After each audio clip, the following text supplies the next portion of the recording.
ঘটনাটা শুরু করে দিচ্ছি, ঠিক আছে? আমি এই ঘটনাটা, প্রথম ঘটনাটাই শুরু করব হচ্ছে ইউপির ঘটনা দিয়ে। অবশ্যই একটা কালো জাদুর ঘটনা, আজকে কালো জাদুর সম্বর নিয়ে বসে আছি আমি। আর একটা ঘটনা, যেটা সেকেন্ড ঘটনা, একটু লেন্দি ঘটনা। এই ঘটনাটাও আমার যে জেঠু আছে সেই জেঠুর ঘটনা।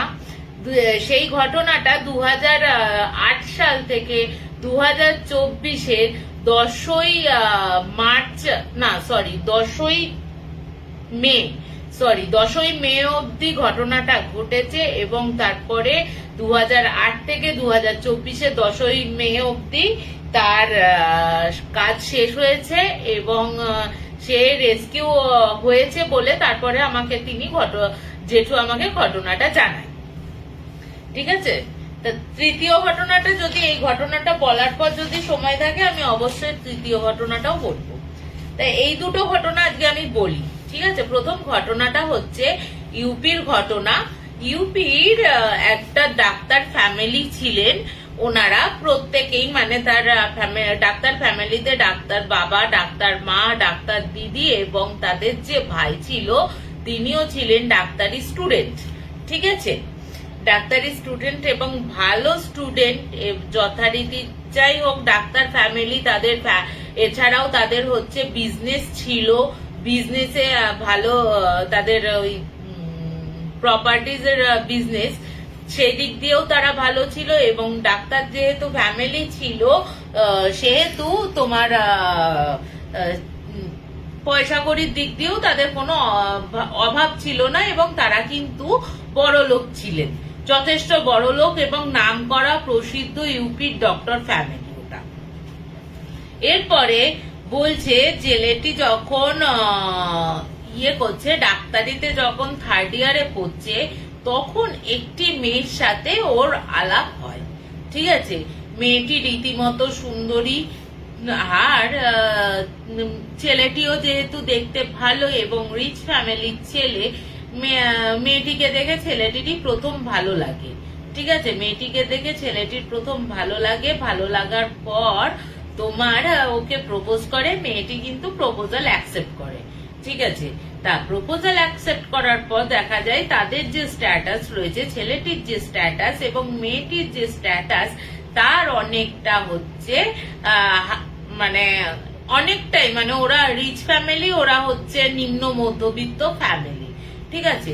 ছেলেটির সাথে যখন তার পুরো হয়ে যায়, মানে আলাপ মানে প্রেম চলতে থাকে, তখন ওর যে চাড্ডি বাড্ডি ফ্রেন্ড হয়, মানে একদম আমরা পাতি বাংলায় বলি না, ল্যাংটা বয়সের বন্ধু, ওই ল্যাংটা বয়সের বন্ধু একদিন আলাপ করিয়ে দিয়েছে ওর গার্লফ্রেন্ডের সাথে।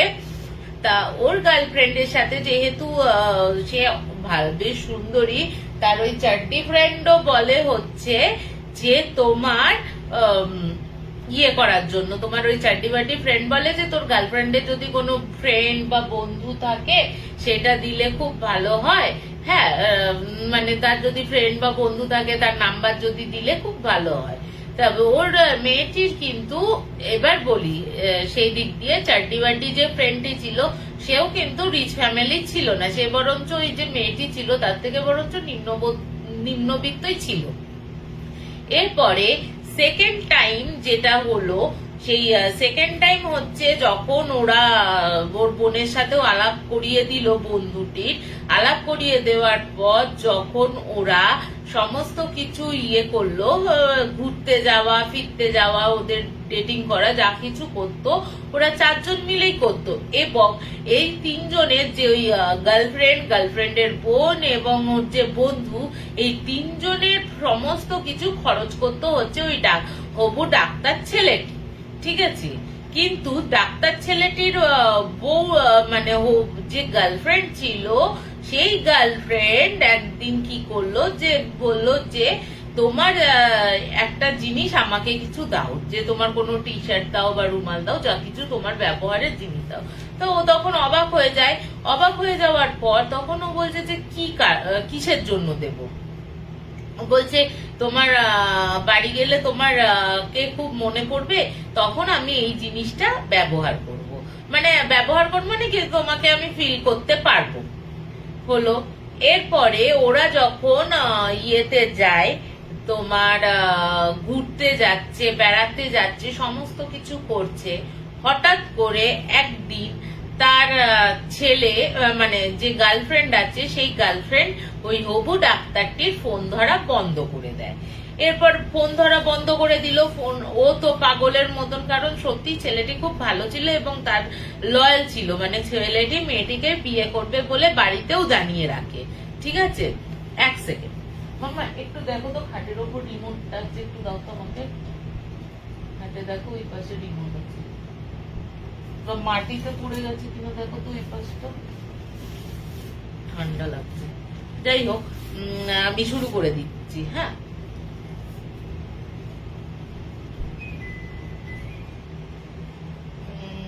তোমার এক সেকেন্ড একটু দাঁড়াও।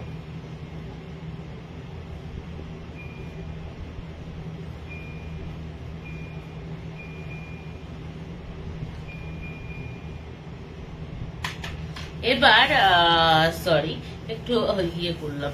তা এবার যে চাড্ডি বাড্ডি ইয়েটা রয়েছে, তোমার চাড্ডি বাড্ডি যে ফ্রেন্ডটি রয়েছে, সেই ফ্রেন্ডটি যেহেতু ধরছে না, সরি আর একবার বলে রাখি যে মেয়েটি কিন্তু ফোনটা ধরছে না, হঠাৎ করে একদিন ফোনটা ধরছে না মেয়েটা। এবার হঠাৎ করে যেহেতু ফোনটা ধরছে না, এবার ছেলেটি না পাগলের মতন করতে থাকে। এবার ও কি করে, ওর মাথা, ও একটা বাড়ির কথা বলে রেখেছিল যেটা ও নাকি ওই বাড়িতে থাকতো। ঠিক আছে, এবার বলে রাখি ওরা কিন্তু মাঝে মধ্যেই ড্রিঙ্ক ফ্রিঙ্ক করতো। ঠিক আছে, ড্রিঙ্ক করতো, ইয়ে করতো, কিন্তু অতটা অ্যালকোহলিক ছিল না। এরপরে ছেলেটি যখন দেখছে মেয়েটি ফোন ধরছে না, ও কোনো কথা না বলে, ও মানে ওর বোনের নাম্বারেও ফোন না করে বা ওর যে ফ্রেন্ড ছিল সেই নাম্বারেও ফোন না করে সে কিন্তু ইয়ে করে, হ্যাঁ, সে সোজা চলে যায় যে মেয়েটি যে বাড়িতে দিয়েছিল, মানে ঠিকানাটা দিয়েছিল, সেই বাড়িতে মেয়েটি চলে গেল, ছেলেটি যায়। এবার ছেলেটি ওই বাড়িতে গিয়ে দেখতে পাচ্ছে যে ওই বাড়িতে বিয়ের প্যান্ডেল করা এবং বিয়ের ওর বাড়ির সামনে থেকে একটা বিয়ের গাড়ি কান্নাকাটি হচ্ছে, মানে মেয়ে বিদায় হচ্ছে। ও তখন ভাবে ওই মেয়ে হচ্ছে ইয়ে, ঠিক আছে, ওই মেয়েটা হচ্ছে, ওই মেয়েটার বিয়ে হয়ে গেছে। ও এবার কাঁদতে কাঁদতে যখন ও আর কোনো কিছু বুঝতে পারে না, কাঁদতে কাঁদতে যখন আসে, তখন ওর রাস্তার মধ্যে ওই চাড্ডি বাড্ডির ফ্রেন্ডটা দেখা হয়। ওই ফ্রেন্ডটির সাথে দেখা হওয়ার পর ওকে জল ফল দেয়, ইয়ে করে, শান্ত করে। শান্ত করার পর ও তখন বাড়িতে চলে যায়। ঠিক আছে, বাড়িতে দিয়ে আসে ওকে। এরপর বাড়িতে যাওয়ার পর থেকেই, যেদিন বাড়িতে পৌঁছালো সেই দিন থেকে ছেলেটি একদম খাওয়া দাওয়া বন্ধ করে দিল। এবং ছেলেটি বলছে, মেয়ে বাড়ির লোকজন বলছে ওকে যতই খাবার দেওয়া হচ্ছে, ইয়ে করা হচ্ছে, এমনকি ইনজেক্ট করা হচ্ছে, হসপিটালে নিয়ে যাওয়া হয়েছে ওকে, তাতেও কোনোভাবে কোনো কিছু ইমপ্রুভমেন্ট হচ্ছে না। যেহেতু ডাক্তার ফ্যামিলি, তারা কিন্তু প্রায় 6 মাসের ওপর ছেলেটিকে কিন্তু নার্সিং হোমে ভর্তি করে। ঠিক আছে, ওখানেই ওরা যা চিকিৎসা করছে, কিন্তু যে ছেলেটির ওজন প্রায় 70 থেকে 75 কেজি ছিল, সেই ছেলেটির ওজন আস্তে আস্তে 30 কিলোতে নেমে যায় ওই 6 মাসের মধ্যে। এরপর না, মাঝে সাঝেই ও যখন এই অসুস্থ হয়েছে, তার আগে বলে রাখে, আমি বলতে ভুলে গেলাম, ও কিন্তু প্রচন্ড অ্যালকোহলিক হয়ে গেছিল। প্রচন্ড, মানে সকালে উঠে মদ খেতে লাগবে, ঘুম থেকে উঠে মদ খেতে লাগবে, এবং ঘুমাতে যাওয়ার পরেও কিন্তু মদ খেতে লাগবে। মানে ও পুরোটা দিন কোনো খাবার না খেয়েও পুরো মদের উপর ছিল। এই করে করে তো ওকে হসপিটালেও দেয়া হয়, ইয়ে করা হয়। এবং ও যখনই ঘুম থেকে ওঠে হসপিটালে চিৎকার চেঁচামেচি করে তাকে মদ দিতে লাগবে, এইসব করে। কিন্তু ওদের যে হসপিটাল, নিজস্ব নার্সিং হোম ছিল, সেই নার্সিং হোমের যে আয়া মাসি ছিল, সেই আয়া মাসি একদিন ওর মা বাবাকে বলে, ডাক্তার সাহেব, যে আপনাদের ছেলে তো এরকম কোনো উন্নতি হচ্ছে না, এত মাস পড়ে রয়েছে, তার তো কোনো ইমপ্রুভমেন্ট হচ্ছে না। তাহলে একটা কাজ করুন, আমার জানাশোনা একজন রয়েছে, আপনি হয়তো, আমার মনে হচ্ছে এই জিনিসটা কিন্তু কোনো মেডিকেল ইস্যু না। তা ওরা যেহেতু ডাক্তার ফ্যামিলি, সেহেতু ওরা নিশ্চয়ই বিশ্বাস করবে না যে কি হয়েছে, হ্যাঁ, যে তন্ত্র মন্ত্র বা ভূত প্রেত এইসব কিছু বিশ্বাস করবে না। তো ওর মা বাবাও এইসব কথা শোনেনি, ঠিক আছে, ওর মা বাবাও শোনেনি। না শোনার পর ও তখন ওর দিদিও যেহেতু ওই নার্সিং হোমের সাথে যুক্ত ছিল, ওর দিদিকে একদিন ফোন করে ওকে, কি হলো ব্যাপারটা,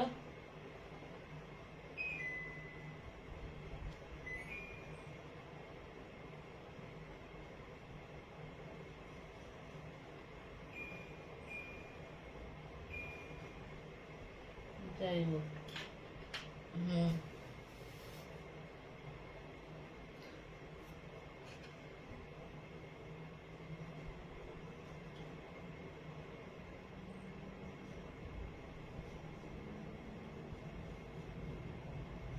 এক সেকেন্ড, আমার না এসির কিছু একটা প্রবলেম হয়েছে, খালি সিগন্যাল দিচ্ছে।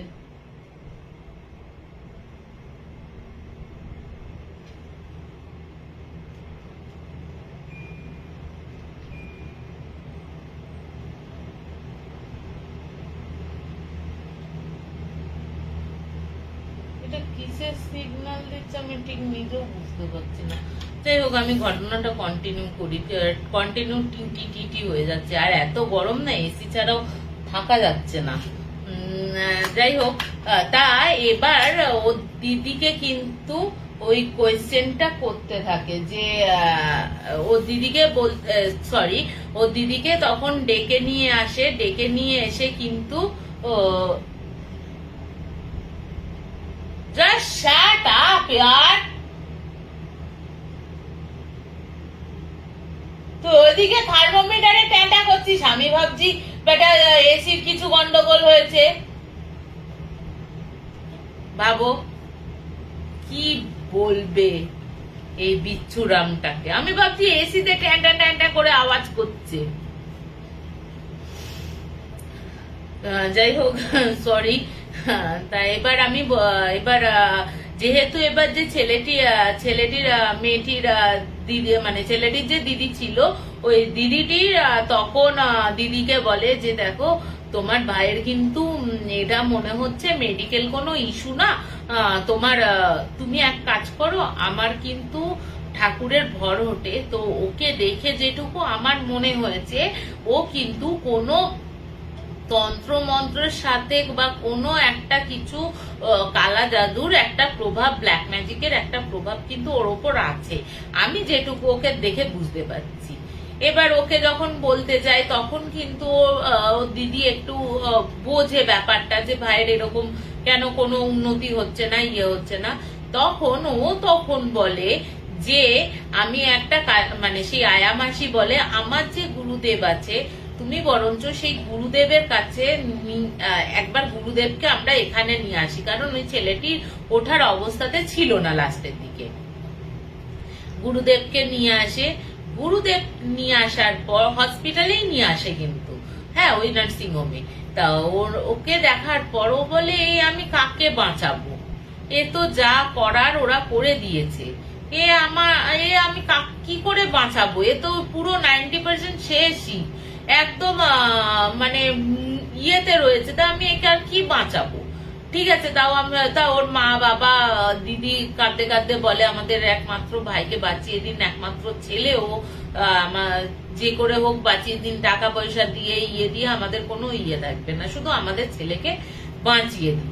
তাই এবার তো যথারীতি ও প্রক্রিয়া করার পর কিছুটা না ভালো হয়, কিছুটা ভালো হয়, মানে ছেলেটা একদম যেটা বিছনায় শুয়ে পড়ছিল, সেই শোয়া থেকে উঠে বসার ক্ষমতাটা হয় ছেলেটার, ঠিক আছে, উঠে বসার পর তখন ওই গুরুদেব বলছে যে আমি এই জিনিসটা, একটা জলের মতন জিনিস দিল, যে বলছে এই জলের মতন জিনিসটা ও যখনই খাবে তখন 6 ফোঁটা করে ওই জলটা মিশিয়ে ওকে দেবে। 15 দিন খাওয়ার পর আমার যে আশ্রম আছে সেই আশ্রমে ছেলেটিকে নিয়ে যেও, ঠিক আছে, ছেলেটিকে নিয়ে যেও। তা এবার ওরা তখন বলেছে ঠিক আছে, ছেলেটিকে আমরা নিয়ে যাব। তা 15 দিন খাওয়ার পর ও কিন্তু খুব ভালো, 15 দিন জল খাওয়ার পর যে ঘুম থেকে উঠেই যে মদ খেতে চাইতো সেটা কিন্তু কমিয়ে দেয়, ঠিক আছে, মদ আর ও খেতে চাইতো না, ঠিক আছে। এরপরে ও তখন এবার যখন 15 দিন হয়ে যায় ওই মাসির যে গুরুদেব আছে, আয়া মাসির যে গুরুদেব আছে তার কাছে নিয়ে যাওয়া হয়। নিয়ে যাওয়ার পর ওর কিন্তু চমকের পালা, ওদের 3 জনেরই চমকের পালা। কারণ ওই ছেলেটি যে চাড্ডিবাটি যে ফ্রেন্ডটি ছিল, ছেলেটির বন্ধু ছিল, ওই ছেলেটির বন্ধু কিন্তু যখন ছেলেটি অসুস্থ হতে শুরু করে তখন থেকে কিন্তু ছেলেটি আর কোনো যোগাযোগ ওর সাথে রাখে না, ঠিক আছে, কোনো যোগাযোগ ওর সাথে রাখে না। ও পুরো একেবারে কাট আপ হয়ে যায়, যে ও 6 মাস এতদিন অসুস্থ ছিল, ছিল, তাতে কিন্তু তার কোনো যায় আসে না, এবং তাতে সে কিন্তু পুরো যোগাযোগ বিচ্ছিন্ন করে দেয়। এবং সে দেখে যে ওই যে বন্ধুটা আছে সেই বন্ধুটা ওই আশ্রমে বসে রয়েছে। এবারও তখন ওরা যখন যায় তখন বলে কিরে তুই এখানে, তখন ও কিন্তু কোনো উত্তর দেয় না ওর বন্ধুকে। এবার ওই 2 বন্ধুকে না মুখোমুখি গন্ডি করে ওই যে রয়েছে বাবাজি ছিলেন আর কি, গুরুদেব, সেই গুরুদেব কিন্তু ওদের দুজনকে বসায়। এবং বসানোর পর বলতে ও নিজে থেকেই, যে চাড্ডিবাটি ফ্রেন্ডটি ছিল সেই ফ্রেন্ডটি নিজে থেকেই বলতে থাকে, হ্যাঁ যা করার আমরা 3 জনে মিলেই করেছি। বলছে তোরা 3 জন কে কে? তখন বলছে আমরা 3 জন হচ্ছে ওর যে গার্লফ্রেন্ড ছিল, ওর গার্লফ্রেন্ড, আমার গার্লফ্রেন্ড এবং আমি। তা ওরা তখন বলছে ওর গার্লফ্রেন্ড কি করে করলো? তখন ওর বলছে ওর যে গার্লফ্রেন্ড ছিল, ওর গার্লফ্রেন্ড হচ্ছে চম্বলের কোনো এক ডাকাত বংশের, বিখ্যাত ডাকাত বংশের মেয়ে, যারা এখনো অবধি হয়তো ওরকম ভাবে ডাকাতি করে না, কিন্তু এই প্রেমের ফাঁদে ফেলে। আর তার দিদা ছিল হচ্ছে খুব বড়, দিদা হচ্ছে কিন্তু খুব বড় তান্ত্রিক, এবং ওর ফ্যামিলিতে, মেয়েটির ফ্যামিলি কিন্তু খুব ভালো তান্ত্রিক, নিজেও কিন্তু তন্ত্রমন্ত্র শেখে মেয়েটি। এবার যেহেতু ও দেখেছে ছেলেটিকে বহুদিন ধরে যাচ করেছে, যাচ করার পর দেখেছে যে রীতিমতো রিচ ফ্যামিলির ছেলেও, ওকে কিছু করা যায়। এবার ও কি করে, ওই যে মদ যে খাওয়াতো, এবার চাড্ডিবাড্ডি সবসময় যে নিজের মদ নিজে ড্রিঙ্কটা ঢালতে হবে তার কিন্তু ব্যাপার নেই, বন্ধুরাও ঢেলে দেয়, বন্ধুদের মাধ্যমে খানো হয়। এই ড্রিঙ্কের মাধ্যমেও কিছু কিছু করে জল খাওয়াতো ওর বিয়ে। এবার ও তখন প্রথমে যখন ওর বন্ধুটি কিন্তু রাজি ছিল না, ওর বন্ধুটিকে বলে আমি তোকে 1 কোটি টাকা দেব, আমি যা বলবো তুই তাই করতেই থাকবি, ঠিক আছে। ইভেন ওকে কিন্তু 1 কোটি টাকা দেয়, এবং ওকেও কিন্তু কিছু খাওয়ানো হয়, যার জন্য ও যা বলতো, এই মেয়েটি আর মেয়েটির বোন যা বলতো, ও কিন্তু তাই কাজ করতো ওর সাথে। ইভেন রাত্রির বেলা যে জিনিসটা দেয়া হয়েছে, যেটা 2 ফোঁটা বা 3 ফোঁটা মানে অল্প অল্প করে খাওয়ানোর কথা ছিল, ওই মেয়েটির দৌলতেই, ওর কথাতেই কিন্তু, মেয়েটির কথাতেই কিন্তু ছেলেটির পুরো 1 বোতল জল ওকে খাইয়ে দেয়। খাইয়ে দেওয়ার পর ওকে বাড়ি ছেড়ে দিয়ে আসে, এবং তারপর থেকে এই কন্ডিশন হতে থাকে। তা মেয়েটির উদ্দেশ্য ছিল ছেলেটিকে বিয়ে করা, বিয়ে করে পুরো ফ্যামিলিকে মার্ডার করে ওর যে সম্পত্তিটা ছিল সেই সম্পত্তিটা ওর নামে লিখিয়ে ওদের মার্ডার করে ও নিজের জায়গায় ভেগে যেত। ও কিন্তু এর আগেও বহু মানুষকে, বড়লোক মানুষদের খুন করে, বিয়ে করে, প্রতারণা করে, তন্ত্রমন্ত্র করে এরকম প্রপার্টিজ করেছে ওরা, ঠিক আছে। তা ও তখন বলল যে এখনো কোথায় রয়েছে, বলছে ও তো চম্বলে ফিরে গেছে। তা বলছে ও তাহলে কলেজে পড়তো কি করে? বলছে ও কলেজে পড়তো না, কলেজে মানে ও কি করতো, ও শুধু ওই ছেলেটিকে দেখানোর জন্যই ও কলেজে, তো ওর যে আই কার্ড, ওর যে সমস্ত কিছু গুলো কিন্তু পুরো মিথ্যে। ও কিন্তু কোনো ডাক্তারি ফাক্তারি পড়তো না, ওকে জাস্ট দেখানোর জন্যই তোমার ছেলেটিকে দেখানোর জন্যই কিন্তু তোমার ইয়ে করে ওর কাছে আসে ওকে ফাঁসানোর জন্য।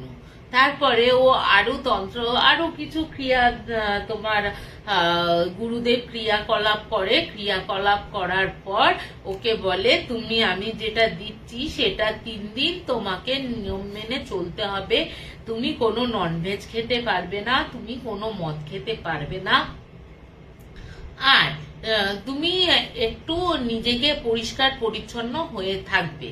এরপর বলে দিই যে যখন ওই গুরুদেব নার্সিং হোমে গেছিল না প্রথম, ওকে যখন উঠে বসালো এই ক্রিয়ার মাধ্যমে, ওর উঠে বসার পর ওর কিন্তু কিছু মনে নেই ওর সাথে কি ঘটনা ঘটেছে না ঘটেছে। ওর এইটুকু মনে আছে ওর গার্লফ্রেন্ডের বিয়ে হয়ে গেছিল। তা এবার ও তখন বলছে যে আমি তো গিয়ে দেখলাম যে ওটা তোমার ওটা গার্লফ্রেন্ডের বিয়ে হয়ে যাচ্ছে। বলছে না, ওইটা অ্যাকচুয়ালি ওইটা ওর কোনো চেনা পরিচিত কোনো আত্মীয়ের বাড়ি ছিল, ঠিক আছে, কোনো আত্মীয়ের বাড়ি ছিল, ওই আত্মীয়ের মেয়েটারই বিয়ে ছিল, ঠিক আছে। আর ও কি করেছে, ওর যে ওকে যে ফোনে পাচ্ছিল না তার কারণ হচ্ছে ও অনেকে থাকে তো ফোন চার্জে দিয়েছে, ফোন চার্জে দেওয়ার পর কেউ হয়তো খেলছিল, হাত থেকে পড়ে মোবাইলটা ভেঙে যায়, যার জন্য ফোনটা সুইচড অফ।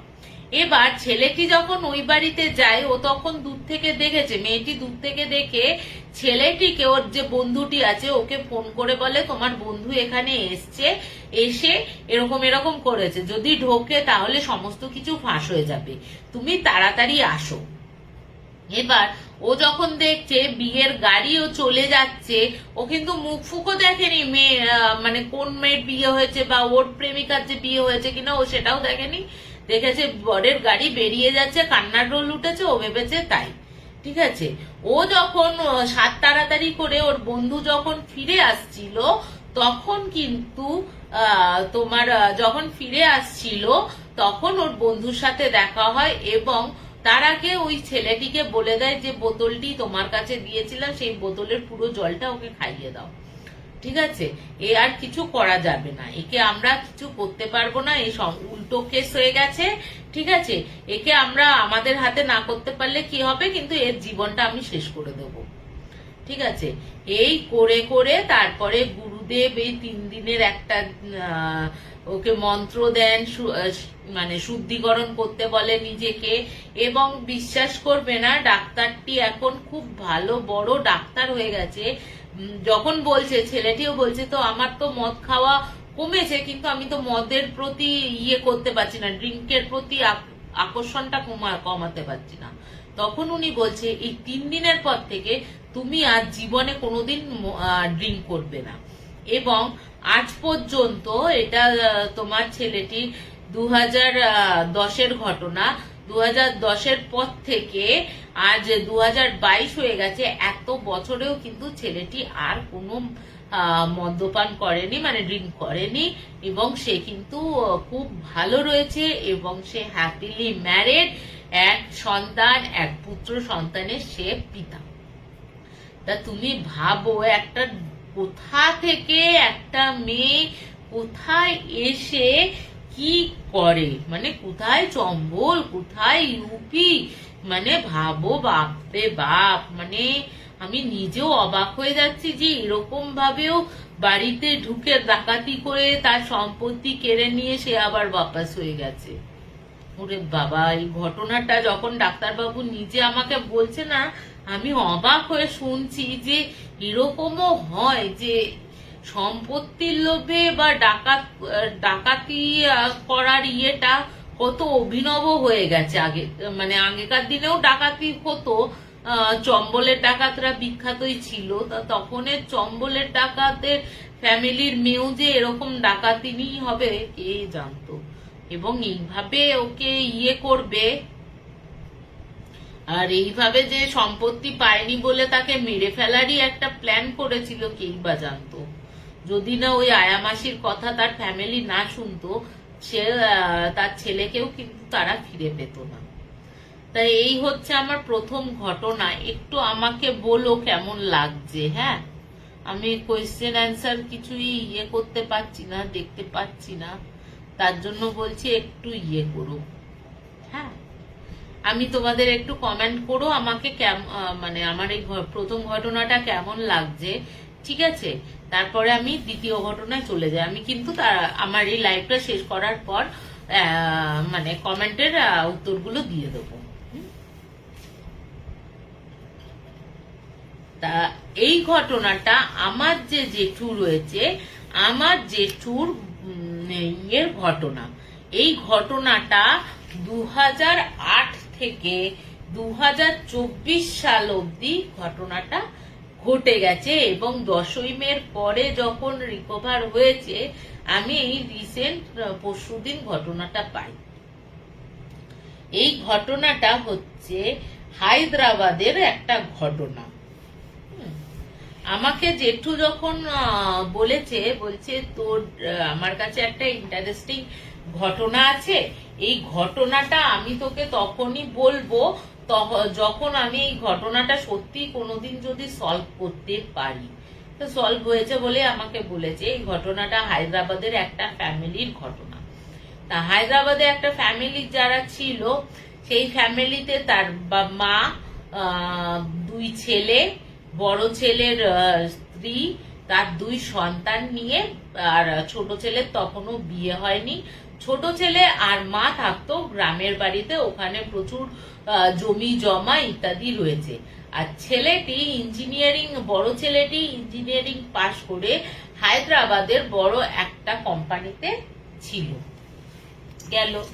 এবার একদিন ওই বড় ছেলেটি যখন অফিস থেকে, এবং আলাদা ফ্ল্যাটে ভাড়া থাকতো ওরা হায়দ্রাবাদেরই, ওরা যেহেতু একটু দূরে গ্রাম থেকে শহরের দিকে, যেহেতু একটা ভালো কোম্পানিতে, আইটি কোম্পানিতে জব করতো এবং ভালো পোস্টে ছিল, সেহেতু সে ফ্ল্যাটে থাকতো বা অফিসের কাছাকাছি। তা একদিন ও বলছে ওর বড় ছেলের যে ছেলেটি, সেই ছেলেটি হচ্ছে তোমার 5 বছরের, আর ছেলেটি হচ্ছে 5 বছরের আর মেয়েটি হচ্ছে 10 বছরের। ঠিক আছে। এবার হঠাৎ করে একদিন ওই বড় ছেলেটি অফিস থেকে খুব তাড়াতাড়ি, মানে 10টায় অফিস হলেও 12টার মধ্যে বাড়ি চলে আসে। এবার ওর স্ত্রী ওকে জিজ্ঞেস করেছে যে কি ব্যাপার হলো, যে হঠাৎ করে এত তাড়াতাড়ি তুমি বাড়ি চলে এলে কেন?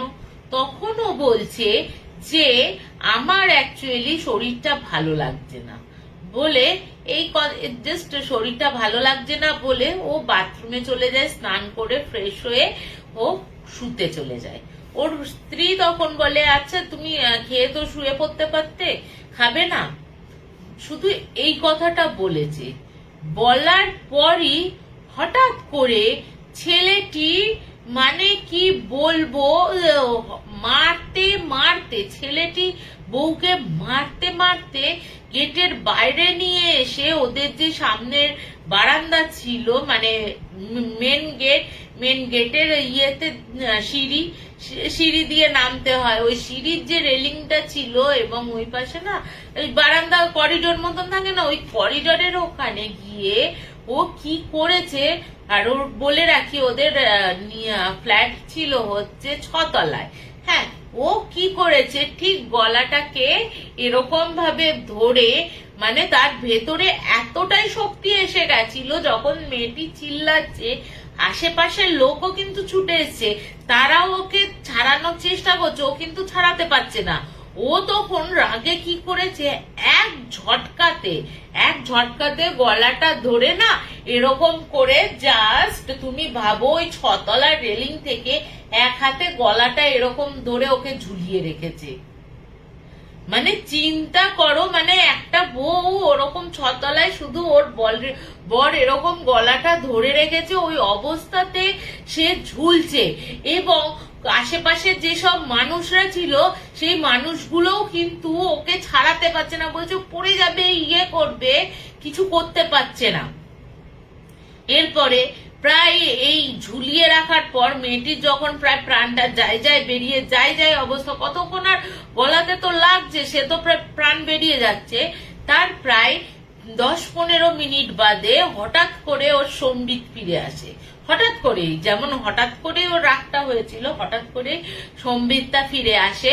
সম্বিতটা ফিরে আসার পর লোকজনকে বলে, আরে আমি এটা কি করেছি, ধরো ধরো, পড়ে যাবে, হাত কাঁপছে, ইয়ে কাঁপছে। তখন আশেপাশে লোকজন মিলে ওকে, বউটাকে জাপটে ধরে ওই পারে নিয়ে আসে। এবার তখন তো ছেলেটিকে চক থাপ্পড় মারে, হ্যাঁ তুই এটা কি করছিলিস, ছেলে মেয়ে বউকে ইয়ে করছিস। ও তখন না বুঝতে পারছে না, বলছে আমি কি করলাম, আমি এটা কি করতে গেছিলাম, কেন করতে গেছিলাম, কিন্তু আমাদের তো কোনোদিন এরকম সম্পর্ক ছিল না যে তোমার ইয়ে করবে, তোমার আমি ওকে মারবো, এত বছর হয়ে গেছে আমাদের বিয়ের, আমি তো ওর গায়ে কোনোদিন হাত তুলিনি, এরকম বলছে। ও পুরো ভুলে যায় ওর আগে কি ঘটেছিল না ঘটেছিল। ও বলছে আমার তো ঘরে থাকার কথা না, আমি তো এখন অফিসে থাকি, আমি তাহলে এখানে এলাম কি করে। তখন ওর বউ একটু ধাতস্থ হওয়ার পর ওকে ঘরে ঢোকায়, ঘরে ঢুকিয়ে বলে এই ব্যাপার। কিন্তু বিশ্বাস করবে না, যে বলছে যে তারপর থেকেই, হ্যাঁ খেতে দিয়েছে, খেতে বসে বলছে যে একটা মানুষের একটা ছোট ঘরের মধ্যে যদি 10টা লোক হা করে চিৎকার করে, যেমন আওয়াজ হবে ওই একটা লোকের গলার ভেতর থেকে 10টা মানুষের গলার আওয়াজ পাওয়া যাচ্ছে। তুমি ভাবো, আশেপাশের লোকেরাও ছুটে এসছে যে কি হয়েছে এই লোকটার মধ্যে, হ্যাঁ কি হয়েছে। এরপরে ও তখন কি করে, তোমার ওই ছেলেটি তখন করে কি, ওই খাবার দেখে হা হা করতে, ওই 10টা লোকের গলায় ভয়েসে চিৎকার করতে করতে ও না নিচে চলে যায়। নিচে গিয়ে ও ওই যে নিচের যে পার্ক রয়েছে ওদের, ওই পার্কে গিয়ে ঘাস ছিঁড়তে থাকে আর হা হা করে চিৎকার করতে থাকে, পাগলামো করতে থাকে আর কি। হ্যাঁ এবার ওকে আবার সিকিউরিটি গার্ডরা এসে ধাক্কা ধুক্কি দিয়েছে, ইয়ে করেছে না, আবার সম্বিত ফিরে এসছে। সম্বিত ফিরে আসার পর বলছে আমি এখানে কি করছি, আমি এখানে কেন বসে আছি, আমি কি করছি এখানে, আমার তো খেতে দিয়েছিল আমাকে, তারপর আমি ঘাস কেন এখানে বসে রয়েছে, আর আপনারাই বা আমাকে কেন জড়িয়ে এখানে ইয়ে করছেন। ওরাও অবাক হয়ে যায় যে কি রে বাবা, আগে তো ছেলেটি বেশ কয়েক বছর ওই জায়গায়, মানে ওই সোসাইটিতে ওই ফ্ল্যাটে ভাড়া আছে, কিন্তু তার তো এরকম আগে কোনোদিন হয়নি। এটা সেই দিনের ঘটনা। রাত্রির বেলা শুয়েছে, হ্যাঁ রাত্রির বেলা শুয়ে বলছে ওর বউকে, ওর বউয়ের ঘুমাচ্ছে, ওর বউ হঠাৎ করে বলছে আমার না বুকের মধ্যে খুব চাপ অনুভূত হচ্ছে আর শ্বাস নিতে কষ্ট হচ্ছে, হ্যাঁ শ্বাস নিতে কষ্ট হচ্ছে।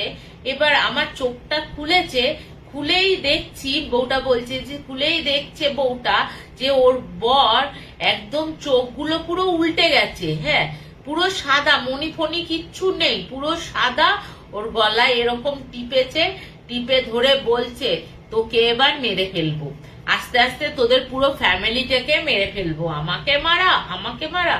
ও তো বুঝতেই পারছে না ওরা কাকে মেরেছে, কি করেছে।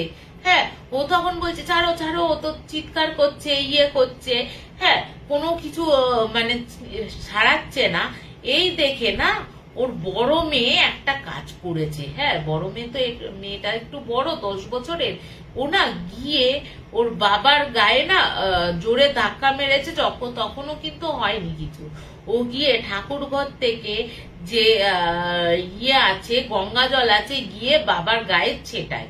বাবার গায়ে ছিটতেই সম্বিত ফিরে আসে আবার, দেখে সেই যে হে কি আমি কি করছিলাম, বলছে তুমি আমার বুকের ওপর বসে কি করছিলে, কেন গলা টিপতে যাচ্ছিলে, আর কাকেই তুমি মেরেছো, এসব কথা বলছো কেন, কি হয়েছে। ও তো কিছু বলে না, শুয়ে পড়ে। তা এই যখন দিন দিন আরো ওরকম অফিস যাওয়া বন্ধ করে দেয় ছেলেটি, এবং সারাদিন ওই যে একটা মানুষের গলার আওয়াজে 10টা মানুষ কথা বলছে, কি বলছে তার মাথা মুন্ডু বোঝা যাচ্ছে না, কখনো আদিবাসী ভাষায় কথা বলছে, কখনো ইয়েতে বলছে, কখনো তামিলে কথা বলছে, কখনো তেলেগুতে বলছে, এরকম বিভিন্ন ভাষায় কথা বলছে আর ওরকম চিৎকার করে যাচ্ছে। এরপরে মেয়েটিকে তখন ওর আশেপাশে যারা লোক ছিল তারা বলে যে তুমি এক কাজ করো, তুমি তোমার শাশুড়িকে ফোন করো, তোমার শাশুড়ি আসুক, এসে যাই ইয়ে করার করুক। এবার ও তো যথারীতি শাশুড়িকে ফোন করেছে, ফোন করার পর শাশুড়ি এসছে, শাশুড়ি এসে দেখছে না এ তো এরকম করছে, শাশুড়ির সামনেও হয়েছে। তখন শাশুড়ি বলছে একটা কাজ করো বৌমা, একে এখানে রেখো না, আর তো আশেপাশের লোকজনেরও অসুবিধা হচ্ছে, ওকে একটা কাজ করি, ও তো অফিস যাচ্ছে না, যখন গ্রামের বাড়িতে ওকে নিয়ে যায়, ওখানে গিয়ে যে আমার যে পুরোহিত আছে সেই পুরোহিতকে দেখায়, নিশ্চয়ই এর কোনো হাওয়া বাতাস লেগেছে। এবার ওই বড় ছেলেকে তো যথারীতি নিয়ে চলে গেছে ইয়েতে তোমার গ্রামের বাড়িতে। এবার সেই দিন রাত্রির বেলা নিয়ে গেছে, সন্ধেবেলায় রাত্রির বেলা খাওয়া দাওয়া করে শুয়েছে। এবার না বউটা এবার না ভয় পাওয়া শুরু করেছে বরকে, কারণ বর যেহেতু এরকম দুবার এরকম অ্যাটেম্প করেছে, ও না ওর শাশুড়িকে বলছে আমি না মা ওর কাছে শোবো না, আপনি একটা কাজ করুন, একটা ঘরেই আজকে আমরা শুয়ে পড়ি, হ্যাঁ আপনার ছেলে তো এরকম করছে, শুয়ে পড়ি। তা ওরা কি করেছে, মা ছেলেটির মা, ছেলেটির বড় ছেলের বউ আর তার 2 বাচ্চা মাটিতে বিছনা করে শুয়েছে, খাটের ওপর শুয়েছে হচ্ছে বড় ছেলে আর ছোট ছেলে। এবার যখন রাত প্রায় 2-2:30 হবে, হঠাৎ করে ঘো ঘো আওয়াজ আর বড় ছেলের গলার আওয়াজে ওদের 4 জনেরই ঘুমটা ভেঙে যায়। ঘুমটা ভেঙে গিয়ে দেখছে বড় ছেলে রীতিমতো ঠক ঠক ঠক ঠক করে কাঁপছে, আর ছোট ছেলে ওকে মানে তেড়ে তেড়ে যাচ্ছে আর বলছে তোকে আমি মেরেই ফেলবো, তোর পুরো ফ্যামিলিকে মেরেই ফেলবো, হ্যাঁ আমাকে মারা, দেখ এবার তোর ফ্যামিলিকে আমি কি করি, হ্যাঁ আমাকে মেরে ফেলবি, আমাকে অত্যাচার করা, দেখ তোর ফ্যামিলিকে আমি বাঁচতে দেবো না, আগে তোকে শেষ করব। এবার ও যখন এই গলার ভয়েসে কথা বলছে, তখন কিন্তু ছোট ছেলের গলার ভয়েসে কথা বলছে না, অন্য কোনো কারুর গলার ভয়েসে কথা বলছে। এরপর কি যখন বড় ছেলেকে এই ছোট ছেলে এরকম কথা বলছে, বড় ছেলে কিন্তু একেবারে নর্মাল, তার কিন্তু কোনো প্রবলেম নেই। তখন ও ভাইকে বলছে তুই ভাই কি হয়েছে, কি করেছি আমি, কেন আমার ওপর এত রাগ, তোর কি হয়েছে? তখন ছোট ভাই বলছে কি হয়েছে, দাঁড়া কি হয়েছে, তোর কি কিছু মনে নেই, আর কি সাজছিস, সাধু সাজছিস, এখন আমার ওপর অত্যাচার করে সবকিছু ইয়ে করে তুই এখন সাধু সাজছিস। এবার ও তখন বলছে আমি ও না যখন কথা কাটাকাটি, দুজনের কথা কাটাকাটি হচ্ছে, এরপরে ওই বড় ছেলেটির মধ্যে তখন আবার ওই 10 জনের গলার আওয়াজ শোনা যায়, এবং দুজনকে না রীতিমতো আক্রমণের পর্যায়ে রয়েছে। হ্যাঁ এ ওকে মারছে, ও ওকে গলা টিপে ধরছে, ছাড়াচ্ছে, আবার গলা টিপে ধরছে। এই দেখে 2 মেয়ে মানে মা বউ আর 2 বাচ্চা ওরা কি করেছে, ভয়ের চোটে বাইরে বেরিয়ে এসে বাইরে থেকে চেকল লাগিয়ে দিয়েছে, বলে ওদের যা ইচ্ছা করে ইয়ে হোককে, আমরা তো আগে নিজেরা মানে বলে না আপনি বাঁচলে বাপের নাম, ওরা আগে বেরিয়ে এসে ইয়ে করেছে। তা ওরা তখন পরের দিন যেহেতু রাত্রির বেলা হয়ে গেছিল, রাত্রির বেলা অনেক রাত্রি, যখন ভোর হয়, ভোর হতেই ওদের গ্রামের পুরোহিতের কাছে ছুটে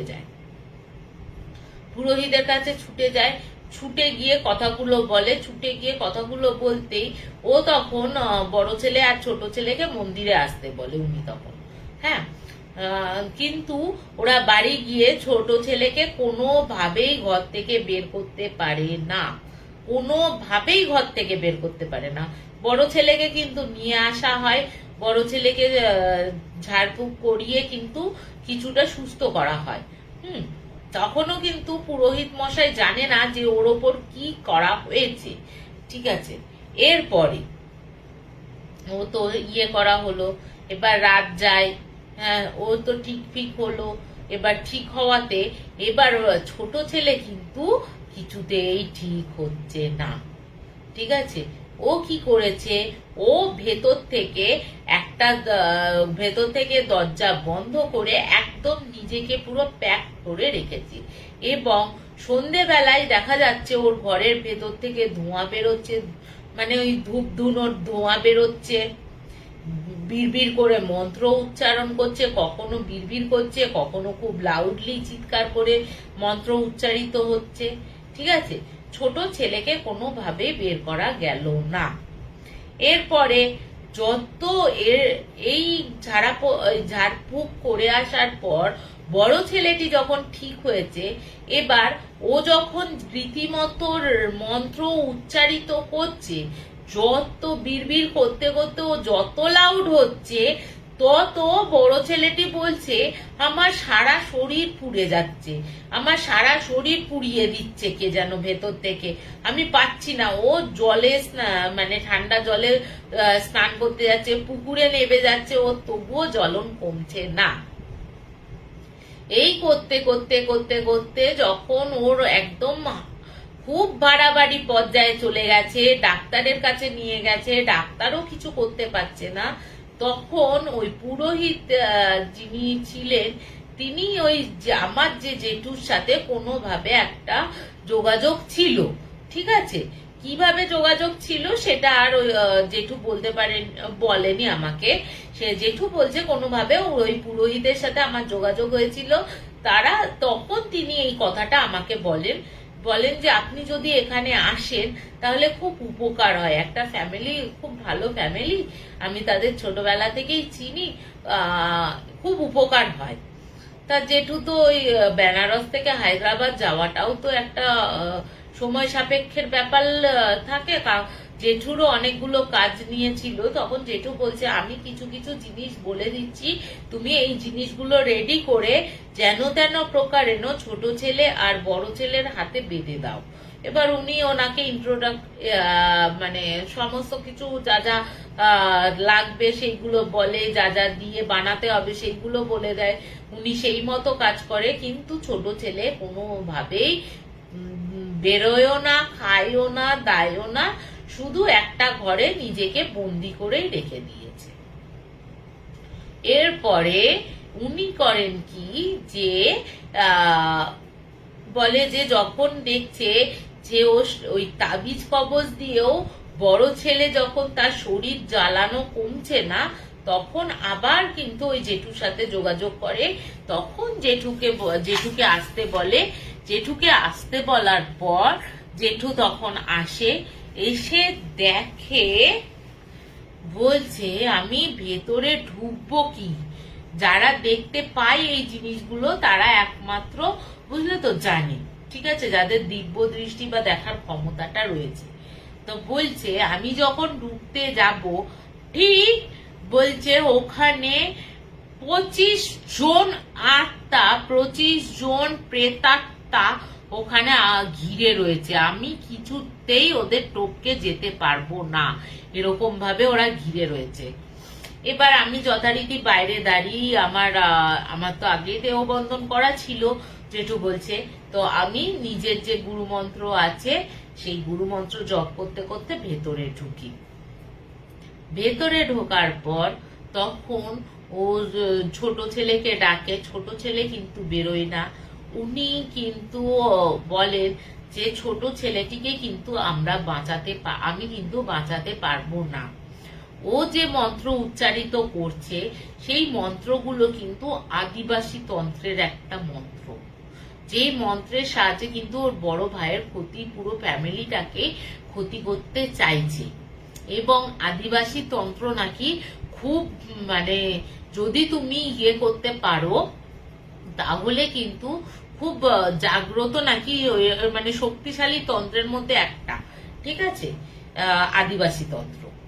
তা এবার জেঠু বলে যে ও যেটা করছে আমরা সেটা করতে পারবো না, এবং ও করেছে কি, ও যে তখন জেঠুকে জিজ্ঞেস করছে, আচ্ছা জেঠু জিজ্ঞেস করছে ওর মাকে, আচ্ছা ও যে আদিবাসী তন্ত্র শিখেছে, এখানে তো কোথাও মানে হায়দ্রাবাদে তো আশেপাশে তেমন কোনো আদিবাসী নেই, তা কোথায় গেছিল? তখন ওর মা বলছে কোথায় গিয়ে শিখলো, তখন ওর মা বলছে যে আমার ছেলে বেশ কিছু মানে বেশ 2-3 বছর আগে ওনার ছেলে বাড়ি থেকে আমার সমস্ত গয়নাগাটি নিয়ে পালিয়ে যায়। তো বলছে পালিয়ে যাওয়ার কারণ, বলছে পালিয়ে যাওয়ার কারণ আমার ছেলেটি, এক সেকেন্ড একটুখানি ধরো, সরি, দা বলছে যে পালিয়ে যাওয়ার কারণ, বলছে আমার এই ছোট ছেলেটি ছোটবেলা থেকে বখাটে এবং উশৃঙ্খল টাইপের, এবং বড় ছেলে যেহেতু খুব স্টুডিয়াস এবং খুব ভালো, ছোট ভাইটাকে যাতে উচ্ছন্নে না যায় সেহেতু ছোট ছেলেটিকে ভালো পথে আনার জন্যই কিন্তু শাসন করতো। হ্যাঁ, মারধরও করতো, ইয়ে করতো। তার সেই মারধর করার পর কিন্তু তোমার সেই মারধর করার পর কিন্তু তোমার ওই দাদার ওপর কিন্তু একটা রাগ জন্মে যায়। মানে ভাই যেটা করতে চাইতো বড় ছেলে কিন্তু সেটা করতে দিত না। সে জানতো, বড় ছেলে জানতো এই রাস্তাটা খারাপ, ওই লাইনটা খারাপ, কিন্তু ওকে ভালো করার জন্য কিন্তু ওকে শাসন করতো। সে তো শুনতো না যথারীতি। তারপরে সে পালিয়ে যায় এবং ওখান থেকে কিছু শিখে এসে এখন এই বাড়িতে রয়েছে। বলছে জেঠু বলছে ঠিক আছে, একে তো আমরা কিছু করতে পারবো না, এর কিন্তু আপনারা নিজেদেরা প্রস্তুত রাখুন, ও কিন্তু আজকালের মধ্যে কিন্তু ও কিন্তু মারা যাবে, ছোট ছেলে। আর বড় ছেলেকে আমি যতটা সম্ভব আমি ব্যবস্থা করছি, এবং ওকে কিন্তু মন্দিরে আপনাদের বাড়িতে করা যাবে না, আমি করব আপনাদের সেই গ্রামের মন্দিরটা রয়েছে ওই গ্রামের মন্দিরে। আপনারা প্রত্যেকেই 4 জনে ওকে ছোট ছেলেকে ছোট ছেলের মতন ছেড়ে দিন, ঠিক আছে? ও কোনোভাবেই বাপাস আসবে না। এবং এইটুকু বলে রাখি, ও যেটুকু শিখেছিল আর কি, ও যেটুকু আদিবাসী তন্ত্র শিখেছিল, ওই আদিবাসী তন্ত্র যার কাছ থেকে শিখেছিল তারা কিন্তু কোনো মানে পুরোটা জানতো না, সেও কিন্তু শিখছিল আর কি। সে টাকা পয়সার লোভে ওকে আধা আধুরা তন্ত্রক্রিয়া শিখিয়ে ছেড়ে দেয়, ঠিক আছে? এবং টাকা পয়সা নিয়ে সেও পালিয়ে যায়। এবার ছেলেটি ফিরে আসে, এবার বলছে এই আদিবাসী তন্ত্র এতটাই শক্তিশালী তন্ত্র যে যেহেতু ও অর্ধেকটা জানে অর্ধেকটা জানে না, সেহেতু কিন্তু ওকে কিন্তু প্রেতরাই ওকে কিন্তু মেরে ফেলবে, ওকে কিন্তু অন্য কেউ মারবে না, ওকে কিন্তু প্রেতরাই মেরে ফেলবে। এবং ও কিন্তু এই বাড়ির ভেতরে কিন্তু কিছু একটা পুঁতে রেখেছে, ঠিক আছে? তো উনি বলেন যে আমি মন্দিরে যাচ্ছি, আপনারাও আসুন। এবার যথারীতি বড় ছেলেকে করে, বলছে এই যে ও যে 10 রকম ভয়েসে কথা বলছে, একটা 10 রকম গলার আওয়াজ আসছে, এই গলার ইয়েগুলো কিন্তু 10খানা প্রেত ওর মধ্যে ঢোকানো হয়েছে, এবং এই ঢুকিয়েছেই আপনার ছোট ছেলে, ঠিক আছে? একে আমি বের করে দেব। এর আপাতত আমি যেটুকু কাজ করব, ওকে তো একদিনে 10খানা বের করা যাবে না, আমারও শরীর নেবে না, ওরও শরীর নেবে না, এবং প্রচন্ড শক্তিশালী ওই প্রেতাত্মাগুলো। যাই হোক, এবার গেল ওই দিকটা। আস্তে আস্তে 2 দিনের মধ্যে বড় ছেলেটিকে সমস্ত কিছু ক্রিয়াকলাপের মাধ্যমে ওকে রেস্কিউ করা হয়, কিওর করা হলো। কিওর করার পর যেই ওকে কিওর করা হলো, সেই দিন রাত্রির বেলা, হ্যাঁ, ওরা যখন বাড়িতে ফিরে এসছে এবং খাওয়া দাওয়া করেছে, ছোট ছেলেকে তো ছোট ছেলের মতন আলাদাই হয়ে গেছে, ওকে নিয়ে কারোর কোনো মাথা ব্যথা ছিল না। তখন ওরা যখন খেয়ে দিয়ে শুয়েছে, সবে রাত প্রায় 11টা হবে, সেই সময় একটা ছোট ছেলের গলার আওয়াজে ভীষণ চিৎকার, তারপরে কিন্তু সবকিছু চুপচাপ হয়ে যায়, ঠিক আছে? চুপচাপ হয়ে গেল। ওরা বেরিয়ে আসে, আশেপাশের লোকজনদের ডেকে দরজা ধাক্কানো হয়, পুলিশকে খবর দেয়া হয়, পুলিশ আসে। পুলিশ আসার পর তোমার পুলিশ আসার পর এটা কি তোমার দরজা ভাঙে, দরজা ভাঙার পর ওকে কিন্তু দেখা যায় ওর গলার নলিটা পুরো এখান থেকে অর্ধেকটা ঝুলছে, এবং এই যে অর্ধেকটা রয়েছে না যেটুকু, এইটুকুতে বডিটা এরকম মানে এরকম ভাবে কেটেছে কি অর্ধেকটা গলা, এবং ওই গলার ভেতরের মধ্যে তোমার দড়ি ঝুলিয়ে রেখে দিয়েছে। এই অবস্থায় ওর বডিটা পাওয়া যায়, পুলিশ আসে, বডি নিয়ে যায়, পোস্টমর্টম হয়। পোস্টমর্টম করার পরও কিছু ধরা পড়ে না, দেখা যায় যে গলারও ভাবে যে পুলিশও ইনভেস্টিগেশন করে যে হয়তো নিজের গলা নিজে কেটেই দড়িটা বসিয়েছে এরকম ভাবে। এইটা কিন্তু 2008 সালের ঘটনা, ঠিক আছে? 2008 সালের মাঝামাঝি থেকে শুরু হয়েছিল। 2008-এর এন্ডে ওর ছোট ছেলের ছোট ভাইয়ের মৃত্যুটা হয়। এবার ছোট ভাইয়ের যেহেতু অস্বাভাবিক মৃত্যু হয়েছে, জেঠুকে ডাকা হয়, জেঠুকে ডেকে করে বলছে ও যে যাকে ডেকে এনেছিল সে একজন মহা শক্তিশালী প্রেতাত্মা, এবং তাকে তাড়ানো আমার কিন্তু অনেকটা সময় লেগে যাবে, বলতে পারেন অনেকটা বছর।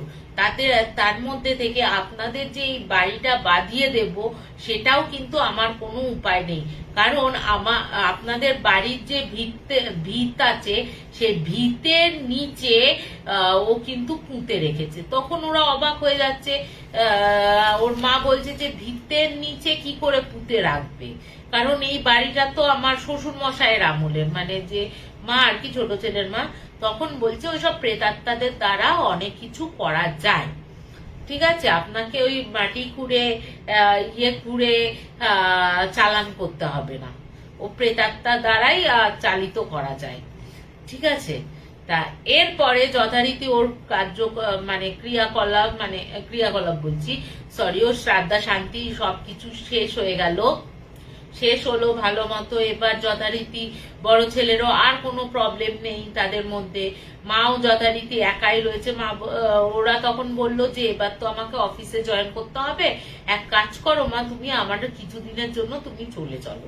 আর বলে রাখি যে ছোট ছেলে যে ঘরটাতে অন্তঃক্রিয়া করেছিল সে কিন্তু সিল করে ওইটুকু জায়গা বাঁধিয়ে দিয়ে গেছে, যেহেতু পুরো জায়গা জেঠু বাঁধাতে পারবে না, ওইটুকু জায়গায় কিছু একটা করে লাল ফিয়ে দিয়ে কিছু একটা করে দরজায় সিল করে দিয়ে গেছিল, বলেছিল এই দরজাটা কোনোদিন খুলবেন না। এবার গেল, এবার ওর মা বলছে যে দেখ বাবা, তোর তো রয়েছে, কিন্তু আমার তো এখানে গ্রামের যে জমি জমা আছে এখন আরো ফসল ওঠার সময় হয়েছে, তা তুই এক কাজ কর, তুই চলে যা, আমার কিছুদিন বাদে আমি যাব। হ্যাঁ, তা ওরা চলে আসে, খুব ভালো হয়, খুব ভালো থাকে, আর কোনো প্রবলেম হয় না, বড় ছেলেটাও নিজের মতন কাজ করতে থাকে। এবার ওরা ভাবে যে যথারীতি ভালো হয়ে গেছে। যখন 2009-এ তোমার অক্টোবর নভেম্বর মাস, হ্যাঁ অক্টোবর মাস, যখন হচ্ছে দিওয়ালির টাইমে হঠাৎ করে ওর মা একদিন আসে, ওর মা এসে তখন বলে কি গো মা, তোমাকে বললাম না আগে আসতে, তুমি এখন দিওয়ালির সময় এসেছো। ওর মা না কোনো কথা বলে না, ঠিক আছে, একদম চুপ করে ঘরে চলে যায়, ঘরে গিয়ে একদম মাথা নিচু করে বসে থাকে। তখন বলছে কি গো, তোমার কি শরীর খারাপ? মা শাশুড়িকেও জিজ্ঞেস করেছে আপনি কি খাবেন না খাবেন, ও কিন্তু কোনো উত্তর দেয় না শাশুড়ি।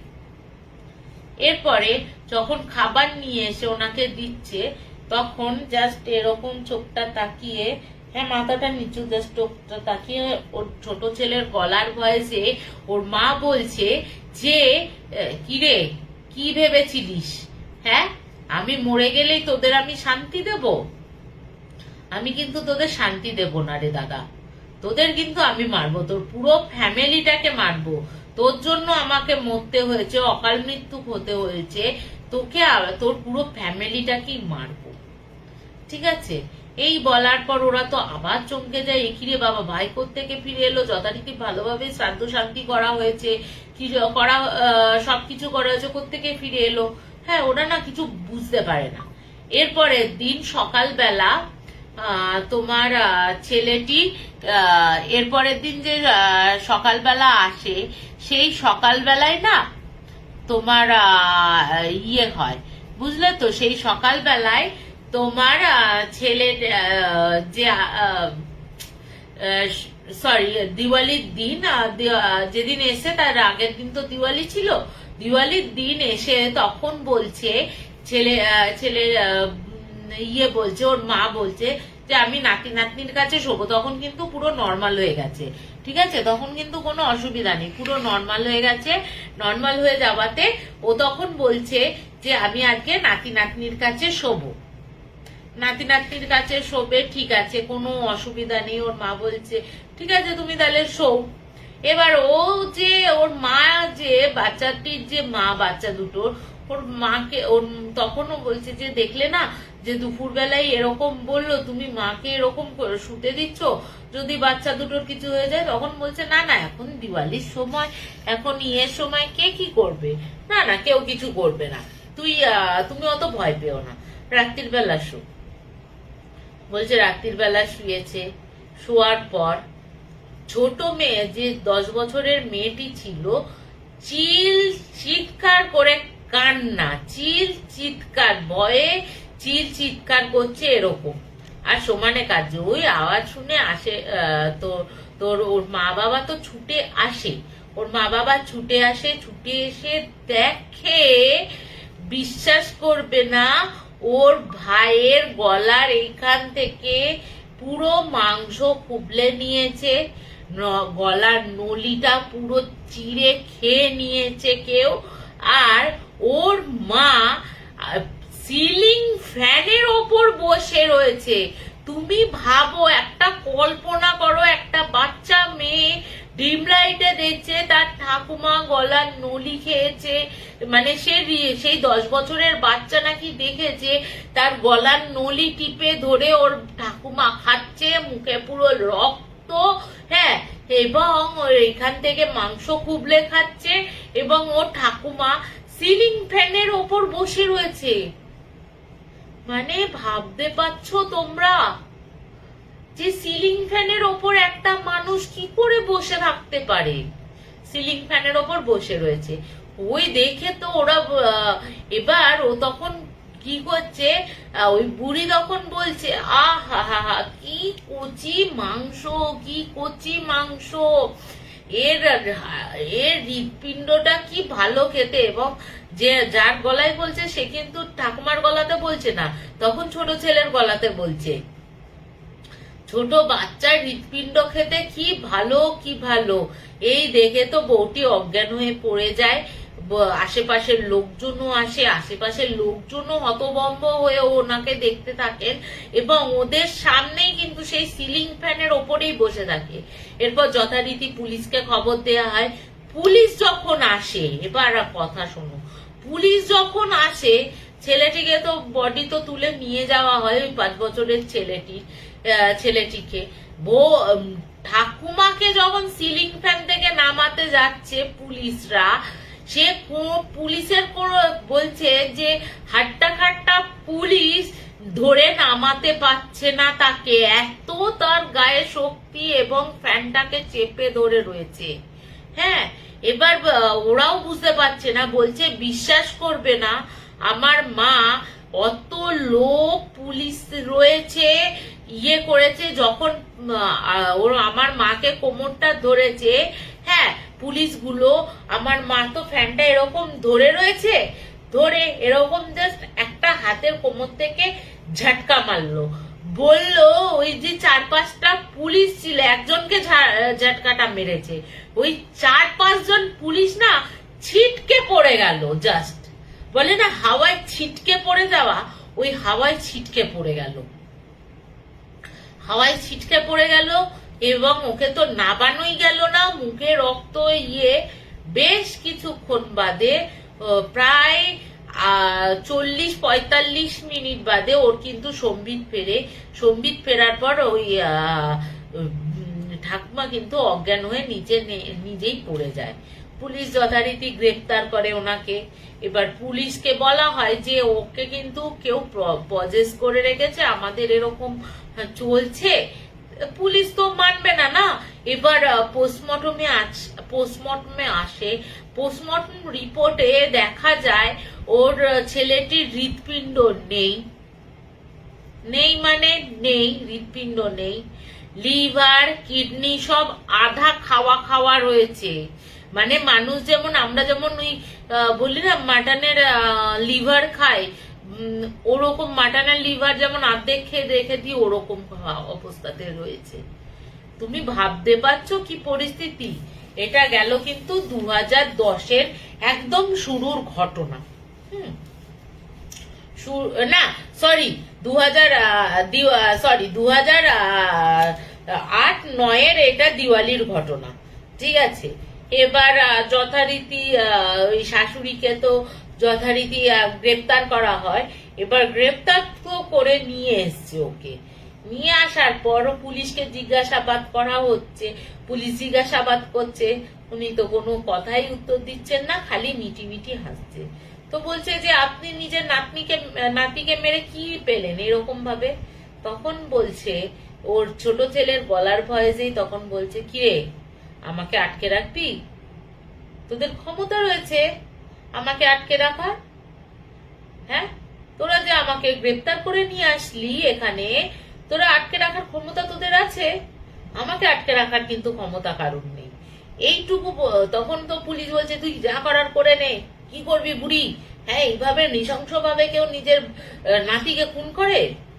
যেই বলছে পুরো পুলিশের সামনে, অত পুলিশের সামনে, এবং পুলিশ নিজেও বয়ান দিয়েছে কিন্তু এটা পরে, পুলিশের চোখের সামনে জাস্ট ভ্যানিশ হয়ে যায় বুড়িটা। তুমি ভাবো, পুলিশও হতবাক।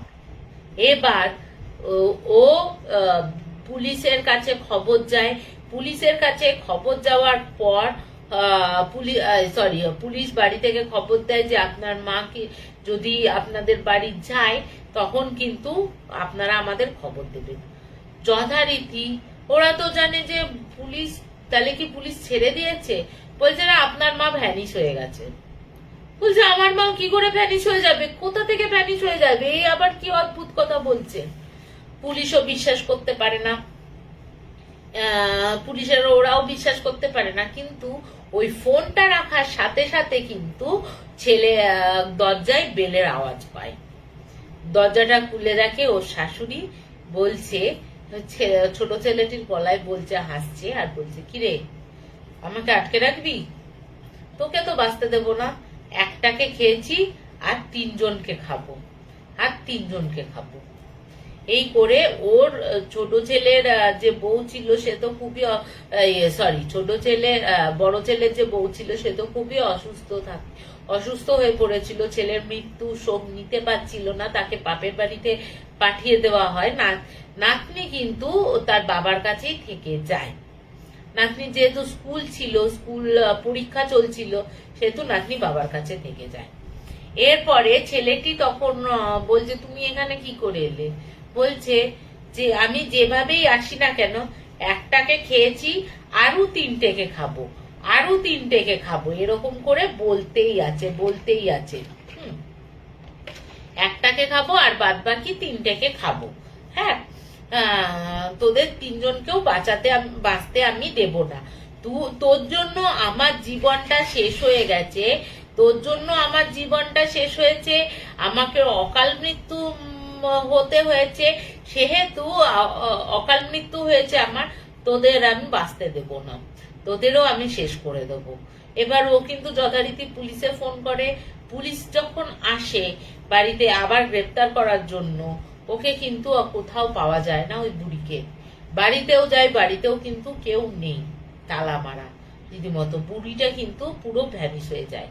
তারপরে পুলিশ যখন চলে যায়, আবারও কিন্তু ওই বাড়িতে উদয় হয়। এই করতে থাকে।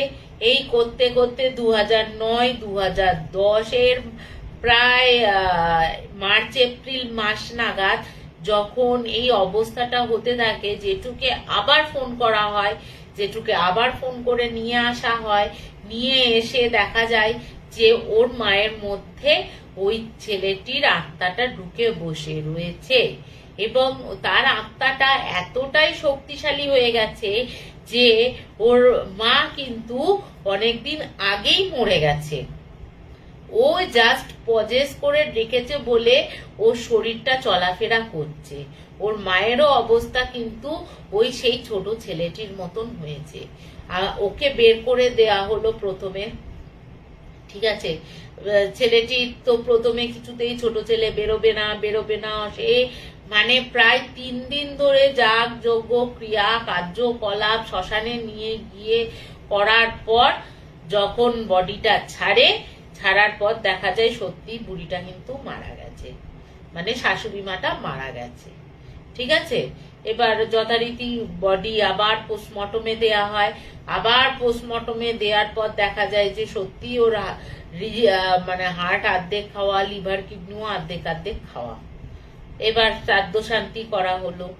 শ্রাদ্ধ শান্তি করার পর ছেলেটিকে বলছে যে আপনাকে এবার শ্রাদ্ধ শান্তি করা হলো প্রায় 2 বছর, ঠিক আছে। 2008, 9, 10 ইয়েতে করানো হলো। 2011-12 কোনো প্রবলেম হয়নি ওদের জীবনে। ও যথারীতি আরো উন্নত করতে থাকে, চাকরি বাকরিতে আরো উন্নতি হয়। ও নিজস্ব ব্যবসা খোলে, ঠিক আছে। ব্যবসা খোলার পর ও করে তোমার আরো এক্সপোর্ট ইম্পোর্টের ব্যবসা খোলে।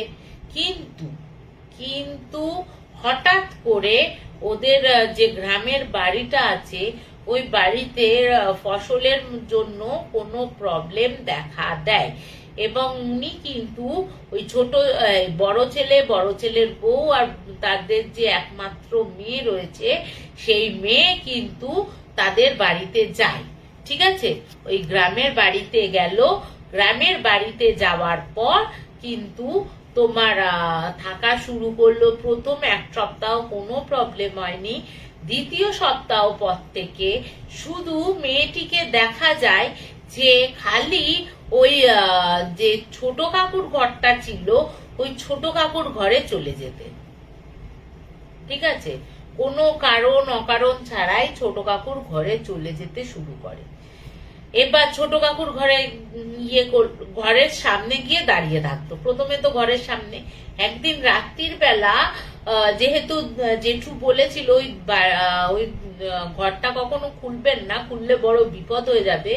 একদিন ওর মেয়েটি কি করে, ঘুমের মধ্যেই হোক বা ওকে আবার পজেস করেই হোক, ওই ঘরটা কিন্তু খুলে দেয় ওই মেয়েটি। আবার তুমি ভাবো, ওই মেয়েটি আবার খুলে দেয়। এবার ওই মেয়েটির মধ্যে ওর ছোট কাকা ঢুকে যায়।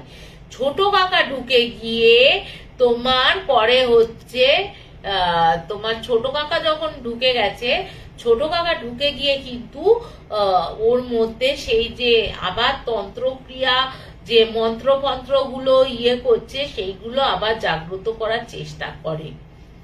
আবার কিন্তু যখন এরকম হয় তখন কিন্তু ও আবার জেঠুকে ফোন করে।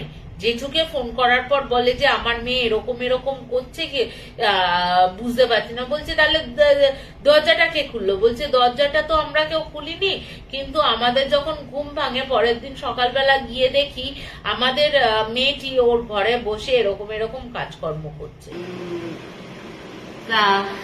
এবার আমি তোমাদের যেটা বলেছিলাম আর কি, যে তোমার জেঠুর কথাটা, যেটা ওর ছোট ভাই করেছিল, ছোট ভাই পুঁতে রেখেছিল প্রেতে, মানে আদিবাসী তন্ত্র মন্ত্র করে ওই জায়গাটায় পুঁতে রেখেছিল, যার জন্য কিছু করা যাচ্ছিল না।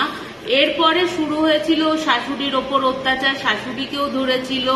আমি তোমাদের আরেকটা বলেছিলাম হয়তো, হ্যাঁ আমি তোমাদের আরেকটা হয়তো বলেছিলাম, ওর শাশুড়ি সেই ফ্যানের ওপর লাটকে ছিল আর তোমার ওর বাচ্চাটাকে ঘাড় মোটকে রক্ত খেয়ে মেরে ফেলেছিল। এতদূর তো তোমাদের বলেছিলাম, ঠিক আছে। তো তারপরে আবার তো ওর শাশুড়িকে ওই জেঠু ঠিক করে। এবার 2008-এ যতটা জেঠু শক্তিশালী ছিলেন বা ছিলেন, সিদ্ধ ছিলেন, তার থেকে বেশি আরেকটু সিদ্ধ হয়েছেন। তারপরে না ওই শাশুড়িকে ঠিক করা হয় কিছুদিনের জন্য অন্তত, ঠিক আছে। তারপরেও শাশুড়িকে ঠিক করা হয়ে গেলেও না ওই ছেলে মানে কিছু ক্ষেত্রে না ওই মানে ওর যে শাশুড়ি ছিল, মানে ছেলেটির যে মা ছিল না, ছেলেটির মাকে কি কিন্তু প্রায় মানে কিছুদিন বাদে বাদে কিন্তু ওরকম বলতো যে তোরা, শুধু একটা কথাই বলতো, তোরা কি ভেবেছিস, তোরা ভেবেছিস কি আমি ভয় পাবো, বা ওই লোকটা আমাকে ছাড়াবে, কোনোদিন করতে পারবে না, যে তোদের আমি মৃত্যুটা নিয়েই আমি তবে আমার মুক্তি হবে। হ্যাঁ, এত অত্যাচার আমি নিতে পারিনি। এই অবধি গেল। তারপরে এরকম তো বলতে থাকে। হঠাৎ করে যখন ওদের খুব একটু ক্রাইসিস চলে আসে চাকরি বাকরির দিক থেকে, যেহেতু ছেলেটাও এতটা মানে বাড়ির ফ্যামিলি প্রবলেম চলছিল ওদের, আরো অন্যান্য প্রবলেমের জন্য না খুব একটা অফিসেও যাতায়াত সে করতে পারছিল না, ঠিক আছে, যার জন্য চাকরি থেকে তার কিছুটা প্রবলেম হয়, ঠিক আছে, চাকরির ক্ষেত্রে তার কিছুটা প্রবলেম হয় এবং তাকে চাকরি থেকে করা হয় আর কি, যা হয় আর কি, শোকজ করো বা চাকরি থেকে বরখাস্ত বলো, যাই বলো না কেন, তাকে চাকরিটা চলে যায়। এবার চাকরিটা চলে যেতেই ওরা তখন না আবার ওই বাড়িতে ফিরে আসে, ঠিক আছে, ওই গ্রামের বাড়িতে ফিরে আসে। তখন কিন্তু ওই বাড়িতে থাকতো হচ্ছে ওর শাশুড়ি একা, ঠিক আছে। ওরা যখন ফিরে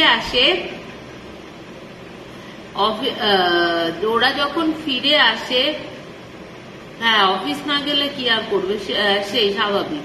তা অফিস যখন চলে যায় তারা তো ফিরে আসে। তারপর থেকে সেই ঘরটাতে, ওই যে ঘরটাতে ছোট কাকু মানে ওদের যে ছোট ছেলে আর কি তন্ত্রমন্ত্র করতো, ওই ঘরটা তো সিল করাই রয়েছে। আরো দুটো ঘর ছিল, একটা ঘরে ওর শাশুড়ি থাকতো আর একটা ঘরে ওদের ফ্যামিলিটা থাকতো।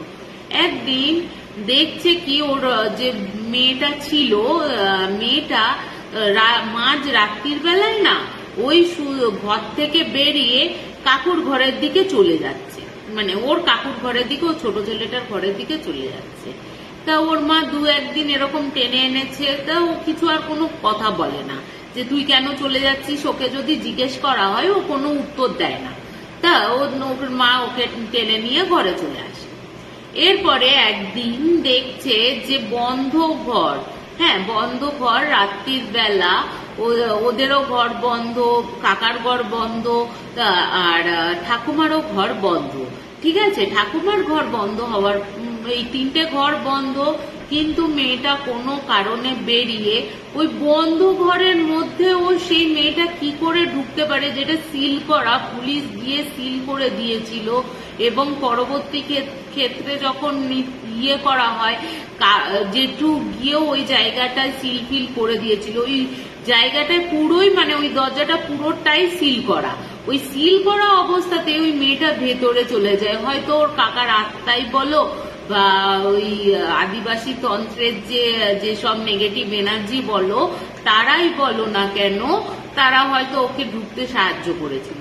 এবার ওর মা পাশ ফিরে দেখছে, হাতটা যখন সুদীপ্ত মিত্র, হ্যালো হাই, তা ও যখন দেখছে যে তোমার ওই মানে মেয়েটা নেই, পাশ ফিরে ঘুরে যখন মেয়েটার গায়ে হাত দিতে গেছে, গিয়ে দেখছে যখন মেয়েটা নেই, ওর মা তো ভয়ে উঠেছে, ভয়ে উঠে চারিদিক খোঁজ খোঁজ করছে, ওর বাবাও উঠে পড়েছে, ওর ঠাকুমাও উঠে পড়েছে, আশেপাশে খোঁজ খোঁজ করছে। কিন্তু ওরা কিন্তু তখনও খেয়াল করেনি যে ওর ছোট কাকুর ঘরে কিন্তু ওই নিচের একটু দেখবে দরজার তলার ফাঁক দিয়ে না একটু আলো দেখা যায়, ওই আলোর রেখাটা ওরা অতটা তখনও খেয়াল করেনি।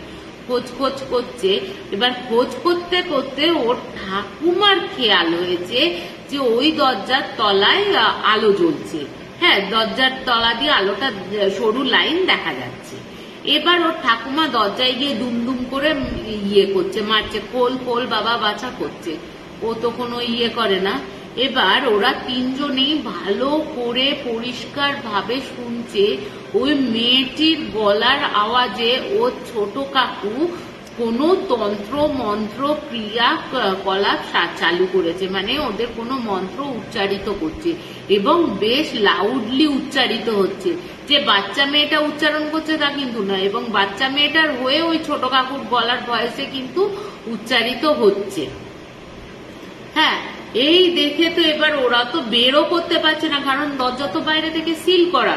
এবার জেঠুও বলে গেছিল যে এই দরজাটা কোনোদিন খুলবেন না, মানে আপনাদের যদি খুব প্রয়োজন না পড়ে না খোলাই ভালো, কারণ এই ঘরের মধ্যেই তো সব এনার্জি গুলো ইয়ে করার রয়েছে, তো এই ঘরটা সিল করে দিচ্ছি। তা এবার জেঠুকে পরের দিন ভোরবেলাতে আবার ফোন করা হয়, বলা হয় যে ও ওই ঘরে ঢুকে গেছে। এবার আশেপাশের লোক, জেঠুও তখন জিজ্ঞেস করে সিল করা অবস্থাতে কি করে ঢুকে গেল। এবার ওর মাও কোনো উত্তর দিতে পারছে না, বাবাও কোনো উত্তর দিতে পারছে না, মেয়েটাও ঠাকুমাও কোনো উত্তর দিতে পারছে না, কারণ তারা তো ঘুমিয়েছিল আর কি। হ্যাঁ, ঘুমিয়ে থাকাকালীন তো সে তার ইয়ে করেছিল, তো তারা কি করে জানবে কি করে ঢুকেছে। তো তারপর আবার জেঠু ওই আর একজন ওদের যে সহকারী আছে ওকে দিয়ে পাঠিয়ে ঘরের সিলটাকে খোলানো হয়। পুলিশকে আর কোনো ইনফর্ম করা হয় না, সিল খুলিয়ে মেয়েটাকে উদ্ধার করা হয়। মেয়েটাকে যখন উদ্ধার করা হয় দেখা যায় মেয়েটার পুরো শরীরে কেউ যেন আঁচড়ে ফালা করে দিয়েছে, পুরো জামা কাপড় ছেঁড়া, আর মাথায় এই লম্বা করে লাল মতন ইয়ে চলে গেছে পেছন দিকে, মানে তিলকের মতন লাল কিছু একটা, আর চোখগুলো বড় বড় আর প্রচন্ড লাল হয়ে রয়েছে। হ্যাঁ, আর বিড়বিড় করে এরকম বলে যাচ্ছে। আর জেঠু যখন সহকারীটা দরজাটা খুলেছে, হ্যাঁ ও না বলছে এরকম করে দুলছে আর বলছে, কিরে তোকে এই দরজাটা খুলতে বলেছিলাম, কিরে এই দরজাটা তোকে খুলতে বলেছিলাম, কে তোকে আসতে বলেছে এখানে? হ্যাঁ, কিরে তোরা তো অনেক চেষ্টা করছিস, তোর ওই গুরুদেব কি বাঁচাতে পারবে না রে, পারবে না, আমার ক্ষমতার কাছে কেউ পারবে না। মানে মেয়েটি এরকম করে বলছে ওর ছোট কাকুর ভয়েসে। হ্যাঁ, পা দুলিয়ে বসে আছে আর এরকম ভাবে দুলছে আর বলছে। হ্যাঁ, তা ওই দেখে তো ওকে ওই সহকারীটি আবার জেঠুকে ফোন করে বলছে এ তো আমার দ্বারা কিছু সম্ভব না, কারণ এই অবস্থায় রয়েছে। তো তখন উনি বলেন যে আমি তাহলে আমার তো আসতে বেনারস থেকে হায়দ্রাবাদ যেতেও তো টাইম লাগে, বললেই তো আর যাওয়া সম্ভব হয় না।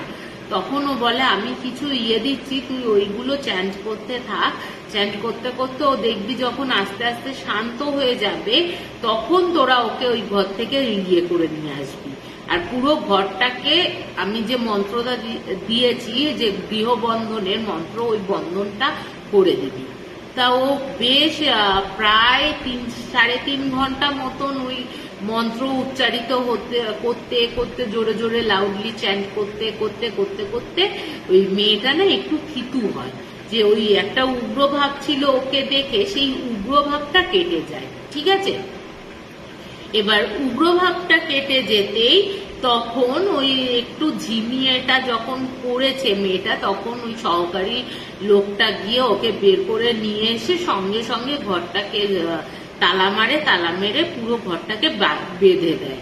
হ্যাঁ, বলছে এবার সহকারীটা বলে আমি যখন বেঁধে দিচ্ছি ঘরটাকে, ভেতর থেকে না বলছে একটা মানে কিরকম গলার আওয়াজ এসে রাগে গড় করে, ওই রাগে গড় করছে। আর মানে সে দরজা জানলে মানে দরজা এরকম করছে, কিন্তু বাইরে আসতে পারছে না, যেহেতু আমি ঘরটাকে বেঁধে দিয়েছি। হ্যাঁ, এবার জেঠু বলছে এবার আমি তো গিয়ে পৌঁছে এবার কিছুক্ষণের মানে কিছুদিনের জন্য ওই মন্ত্র চ্যান্ট করতে ওকে তো জিমিয়ে রাখা হয়েছিল। এবার যখন চ্যান্টটা বন্ধ করে দেয়, ওই মন্ত্র উচ্চারিতটা বন্ধ হয়ে যায় এবং জেঠুও এসে দেখে ওর পুরো শরীর কোনো কিছু নেই, যেহেতু ওকে বার করা আগে তো গায়ে ফালা করেই দিয়েছিল, আরো যেন ওর ডিপলি একটা আঁচড়ের দাগ, মানে বড় কিছু মানে ধারালো কিছু লাগলে আমাদের যেমন স্ক্র্যাচ পড়ে যায় এরকম সারা মুখ, ঘাড়ে, গলায়, বডিতে এরকম, আর সেখান থেকে রক্ত চুইয়ে পড়ছে। হ্যাঁ, এই দেখে তো আবার যখন জেঠুকে দেখে তখন ওই জেঠুকে বলছে, ওইগুলো তো দেখলোই, জেঠু তখন বুঝতেই পেরেছে এবার ছেলে ইয়েকে ছেড়ে মানে মা আর ভাইকে ছেড়ে এই বাচ্চাটাকে শেষ করার জন্য ধরেছে। বলছে ওই জেঠুকে বলছে যে তোর যদি ক্ষমতা থাকে তুই ইয়ে কর, বাচ্চা মেয়েটাকে আমার কাছ থেকে বাঁচিয়ে দেখা, মানে পুরো চ্যালেঞ্জ ছুড়ে দিচ্ছে একটার পর একটা। বলে তুই যেটা বিনাশ করবি আমি তখন থেকে আবার নতুন করে সেইখান থেকে শুরু করব, তুই কতগুলোকে বিনাশ করবি, তোর শক্তি আগে আমি দেখবো, তারপরে কিন্তু আমি আরেকজনের আমার শক্তি করব, তুই চেষ্টা কর এই মেয়েটাকে বাঁচাতে পারিস কিনা। তো যথারীতি আবার জেঠু বেনারসে ওকে নিয়ে এসে আবার ওই ইয়েতে বসায়, যাগযজ্ঞ করায়। হ্যাঁ, চ্যালেঞ্জিং বুথ বেশ, যে শুধু কি কারণে, দাদা যেহেতু ছেলেটি বাচাল ছিল, দাদা যেহেতু একটু শাসন করতো দাদার ওপর, সেই দাদার রাগটা ওর ফ্যামিলির ওপরটা গিয়ে পড়েছে। এবার ওকে গিয়ে করা হয়, ও যখন বলছে, ওকে যখন ঝাড়ানো হচ্ছে, ওকে তো মারপিট করানো হচ্ছে না ওইভাবে, ও এক একজনের এক এক রকমের পদ্ধতি রয়েছে ছাড়ানোটা, তো জেঠু কিন্তু ওরকম মারধর এইসব কিছু করে না। তা জেঠু বলছে যে আমি যখন ওকে বসিয়েছি, বলছে আমার একটা তো শক্তির সাথে, নেগেটিভ শক্তির সাথে তো পজিটিভ শক্তির একটা যুদ্ধ চলে সেই সময়, বলছে ওকে যখন ছাড়াচ্ছি আমার রীতিমতো নিজের যে শক্তিটা রয়েছে, নিজের শক্তি পুরো ক্ষয় হয়ে যাচ্ছে, মনে হচ্ছে আমার আত্মাটাকে কে বের করে নিচ্ছে।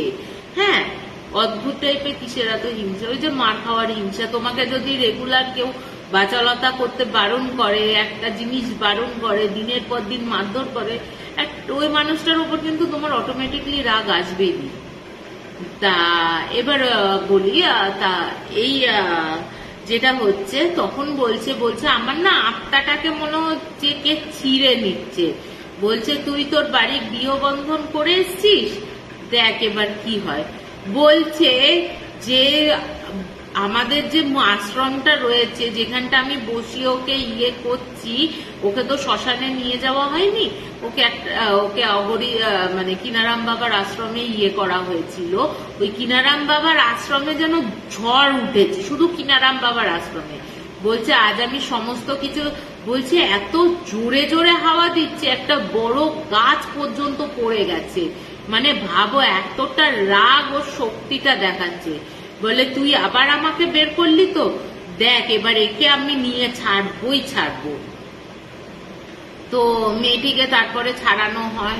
বেশ কিছুদিন, মানে 2000 তোমার 12, 13, 14, 15, 16 খুব ভালো যায়। হ্যাঁ, একটু দাঁড়ো, 1 সেকেন্ড।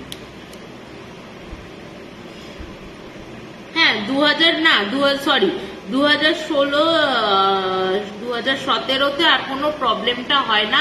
18-তে এই মেয়েটিকে ছাড়ানো হয়। এবার 19-এ গিয়ে হচ্ছে ওর বউ দিয়ে অ্যাবনর্মাল বিহেভ করতে থাকে। এবার কি হলো, হ্যাঁ, অ্যাবনর্মাল কি বিহেভ করতে থাকে, ও সারাক্ষণ বলতে থাকে যে আমি দেওরকে দেখতে পাচ্ছি, আমি ঘুমাতে পারছি না, ঘুমালেই দেওর ওকে যেন গলা টিপে মারতে আসছে, করতে আসছে। হ্যাঁ, ওকে যেন ভয় দেখাচ্ছে। ঠিক আছে, ও বাবা তো বলেনি,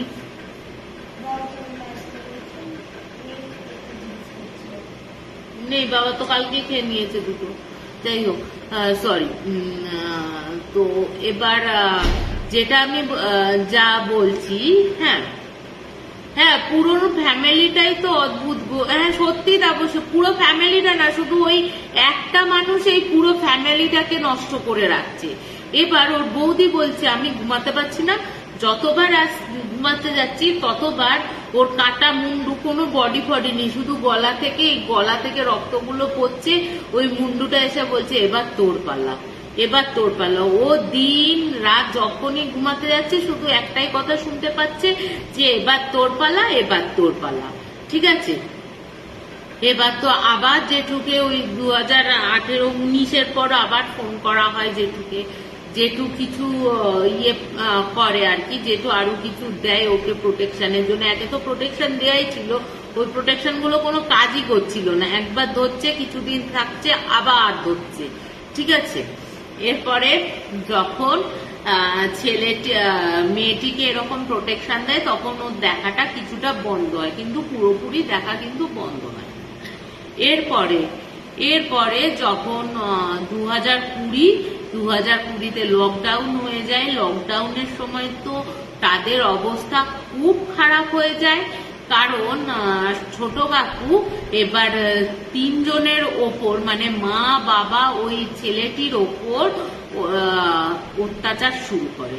অত্যাচার কিরকম, একবার বাচ্চাকে ধরছে, একবার বরকে ধরছে, একবার আবার বউকে ধরছে, মাকে কিন্তু আর ধরছে না। আর শুধু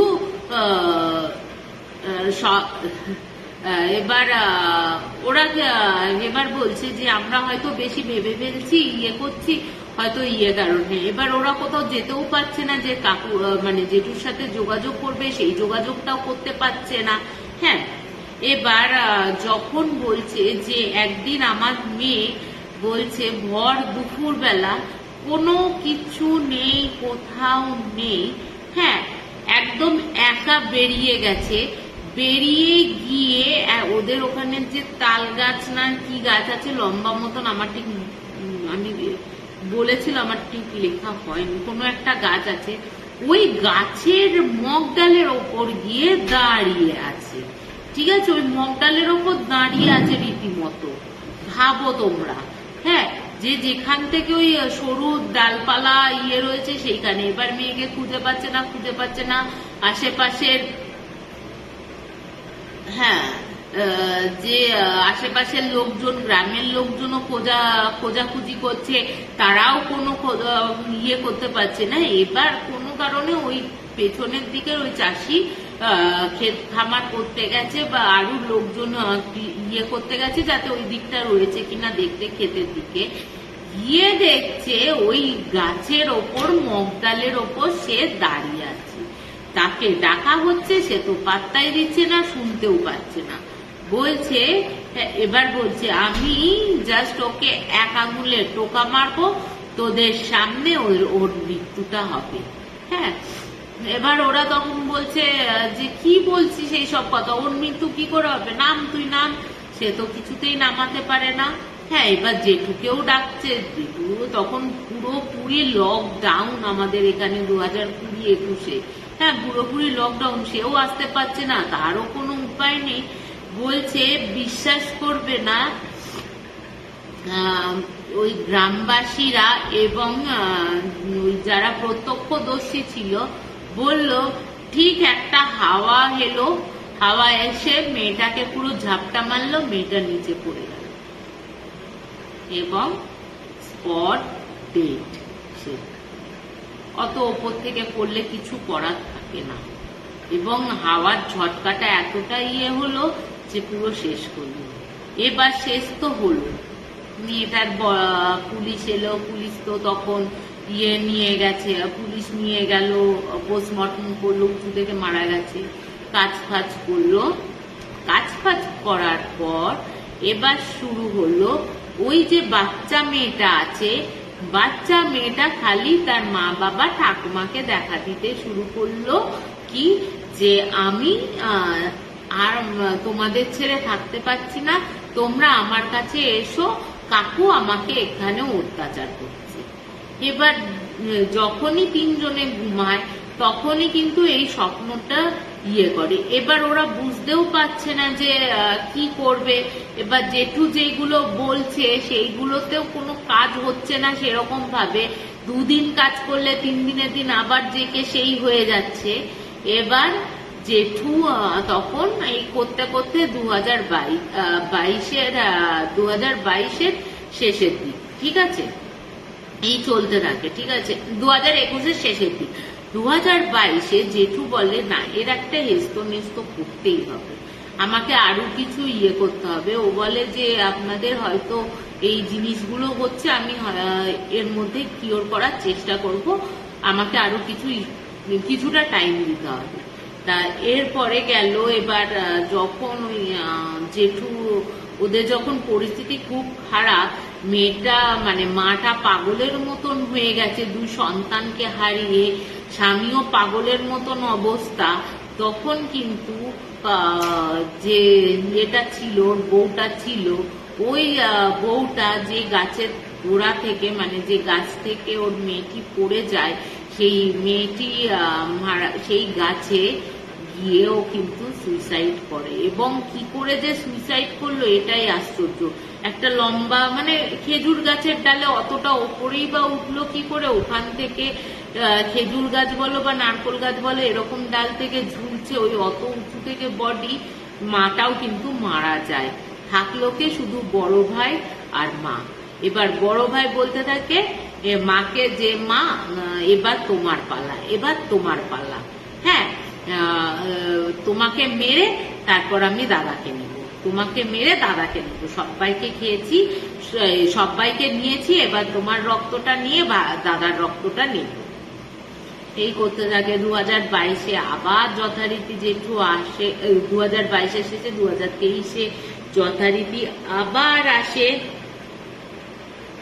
এসে এবার তখন বলে জেঠু যে এই তোমাদের কিন্তু এই বাড়িটা ভেঙে ফেলতে হবে, তোমাকে এই বাড়িটা পুরোভাবে ভেঙে নতুন করে আবার তুলে সমস্ত কিছু A to Z পুরো গুঁড়িয়ে ফেলে মাটি কেটে আবার নতুন করে ভিত তৈরি করে তোমাকে বাড়িটা তৈরি করতে হবে, না হলে কিন্তু তোমাদের দুজনকেও বাঁচানো যাবে না, ঠিক আছে?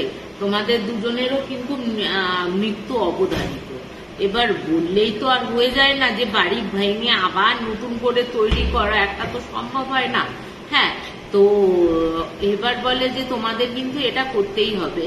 এবং পরবর্তী কালে যেহেতু ওদের অবস্থা খুবই খারাপ হয়ে যায়, জেঠুও কিছুটা হেল্প করে ওদের, জেঠুও হেল্প করে ওদের কিন্তু পুরো বাড়িটা ভাঙায়, বাড়িটা ভেঙে নতুন করে জমিতে পুজো দেওয়া হয়, ওইখান থেকে মানুষের হাড়, মাথার খুলি, তারপর শকুনের পা, বেড়ালের পা, আরু হাবি জাবি, লাল ফুলের মালা, সমস্ত কিছু পাওয়া যায়, ঠিক আছে? সমস্ত কিছু পাওয়া যায়, ওইগুলোকে খুঁড়ে ফেলে ইয়ে করে আবার নতুন করে জমিটাকে পুজো দিয়ে ওদেরকে আবার বেনারসের শ্মশানে নিয়ে যায়, শ্মশানে নিয়ে গিয়ে যাগযজ্ঞ করা হয়। যাগযজ্ঞ করা হয় মানে কি, যে প্রায় 2.5 দিনের ওপর ধরে যাগযজ্ঞ করা হয়।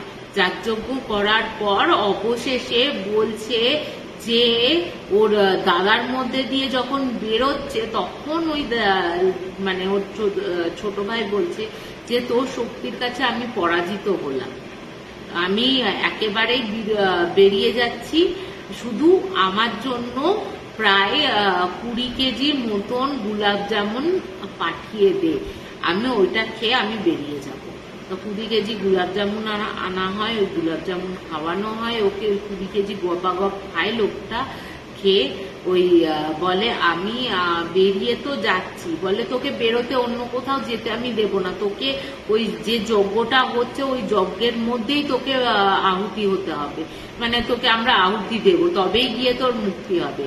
তারপরে ও নিজে থেকেই দেখা যায় যে ওখানে আরো যারা লোকজন রয়েছে বলে কালো কুণ্ডলীকৃত ধোঁয়া, হ্যাঁ পুরো আস্তে আস্তে ওর মুখ দিয়ে বেরোলো, বেরিয়ে যে আমরা দেখি না সিনেমাতে, বলছে ওইগুলো সত্যিকারের আমরা বের করেছি, মানে জেঠু বলছে ওই মুখ দিয়ে কালো কুণ্ডলীকৃত ধোঁয়াটা বেরোলো, বেরোনোর পর তোমার ওই যজ্ঞের আগুনে গিয়ে একটা মানে যজ্ঞের আগুনে গেল, গিয়ে না একটা দুম করে একটা পটকা ফাটার মতন আওয়াজ হলো, আওয়াজ হয়ে কিন্তু আর কিছু হলো না। তারপর কিন্তু ছেলেটা যথারীতি হয়, যথারীতি সুস্থ হয়। এবং বলে না যে একটা আক্রোশে এখনো অব্দি 2024 তারিখ 2024 এখনো অব্দি তাদের ফ্যামিলি থেকে আর কোনো প্রবলেম হয়নি, ওই ওরাও আস্তে আস্তে বাড়িটা একটা ঘর করেছে।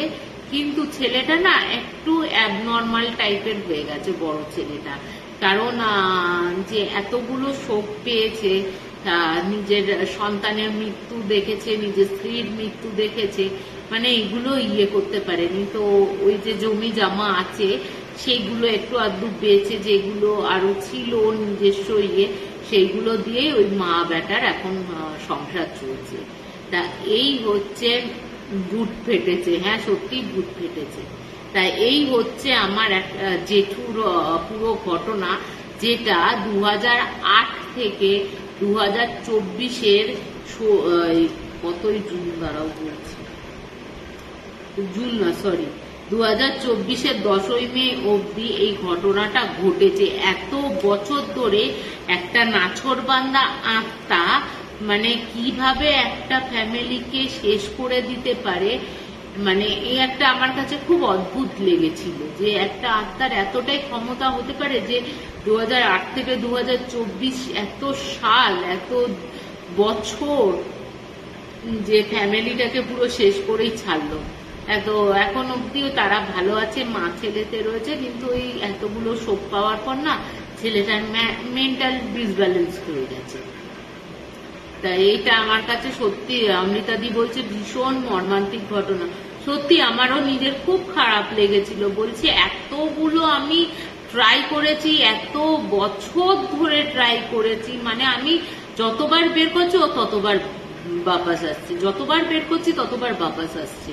মানে এতটাই নিজেকে মানে আদিবাসী যেটাই শিখুক না কেন, আদিবাসী তন্ত্রই শিখুক বা এমনি তন্ত্র ক্রিয়াকলাপে শিখুক, যা শিখেছে ওই শিখেই মানে যেটুকু শিখেছে ওই শিখেই কিন্তু তোমার ইয়ে হয়েছে, মানে ও ওইভাবে প্রেতে পরিণত হয়েছে। এতটা শক্তিশালী, যাকে বের করতে এত বছর সময় লেগে গেল।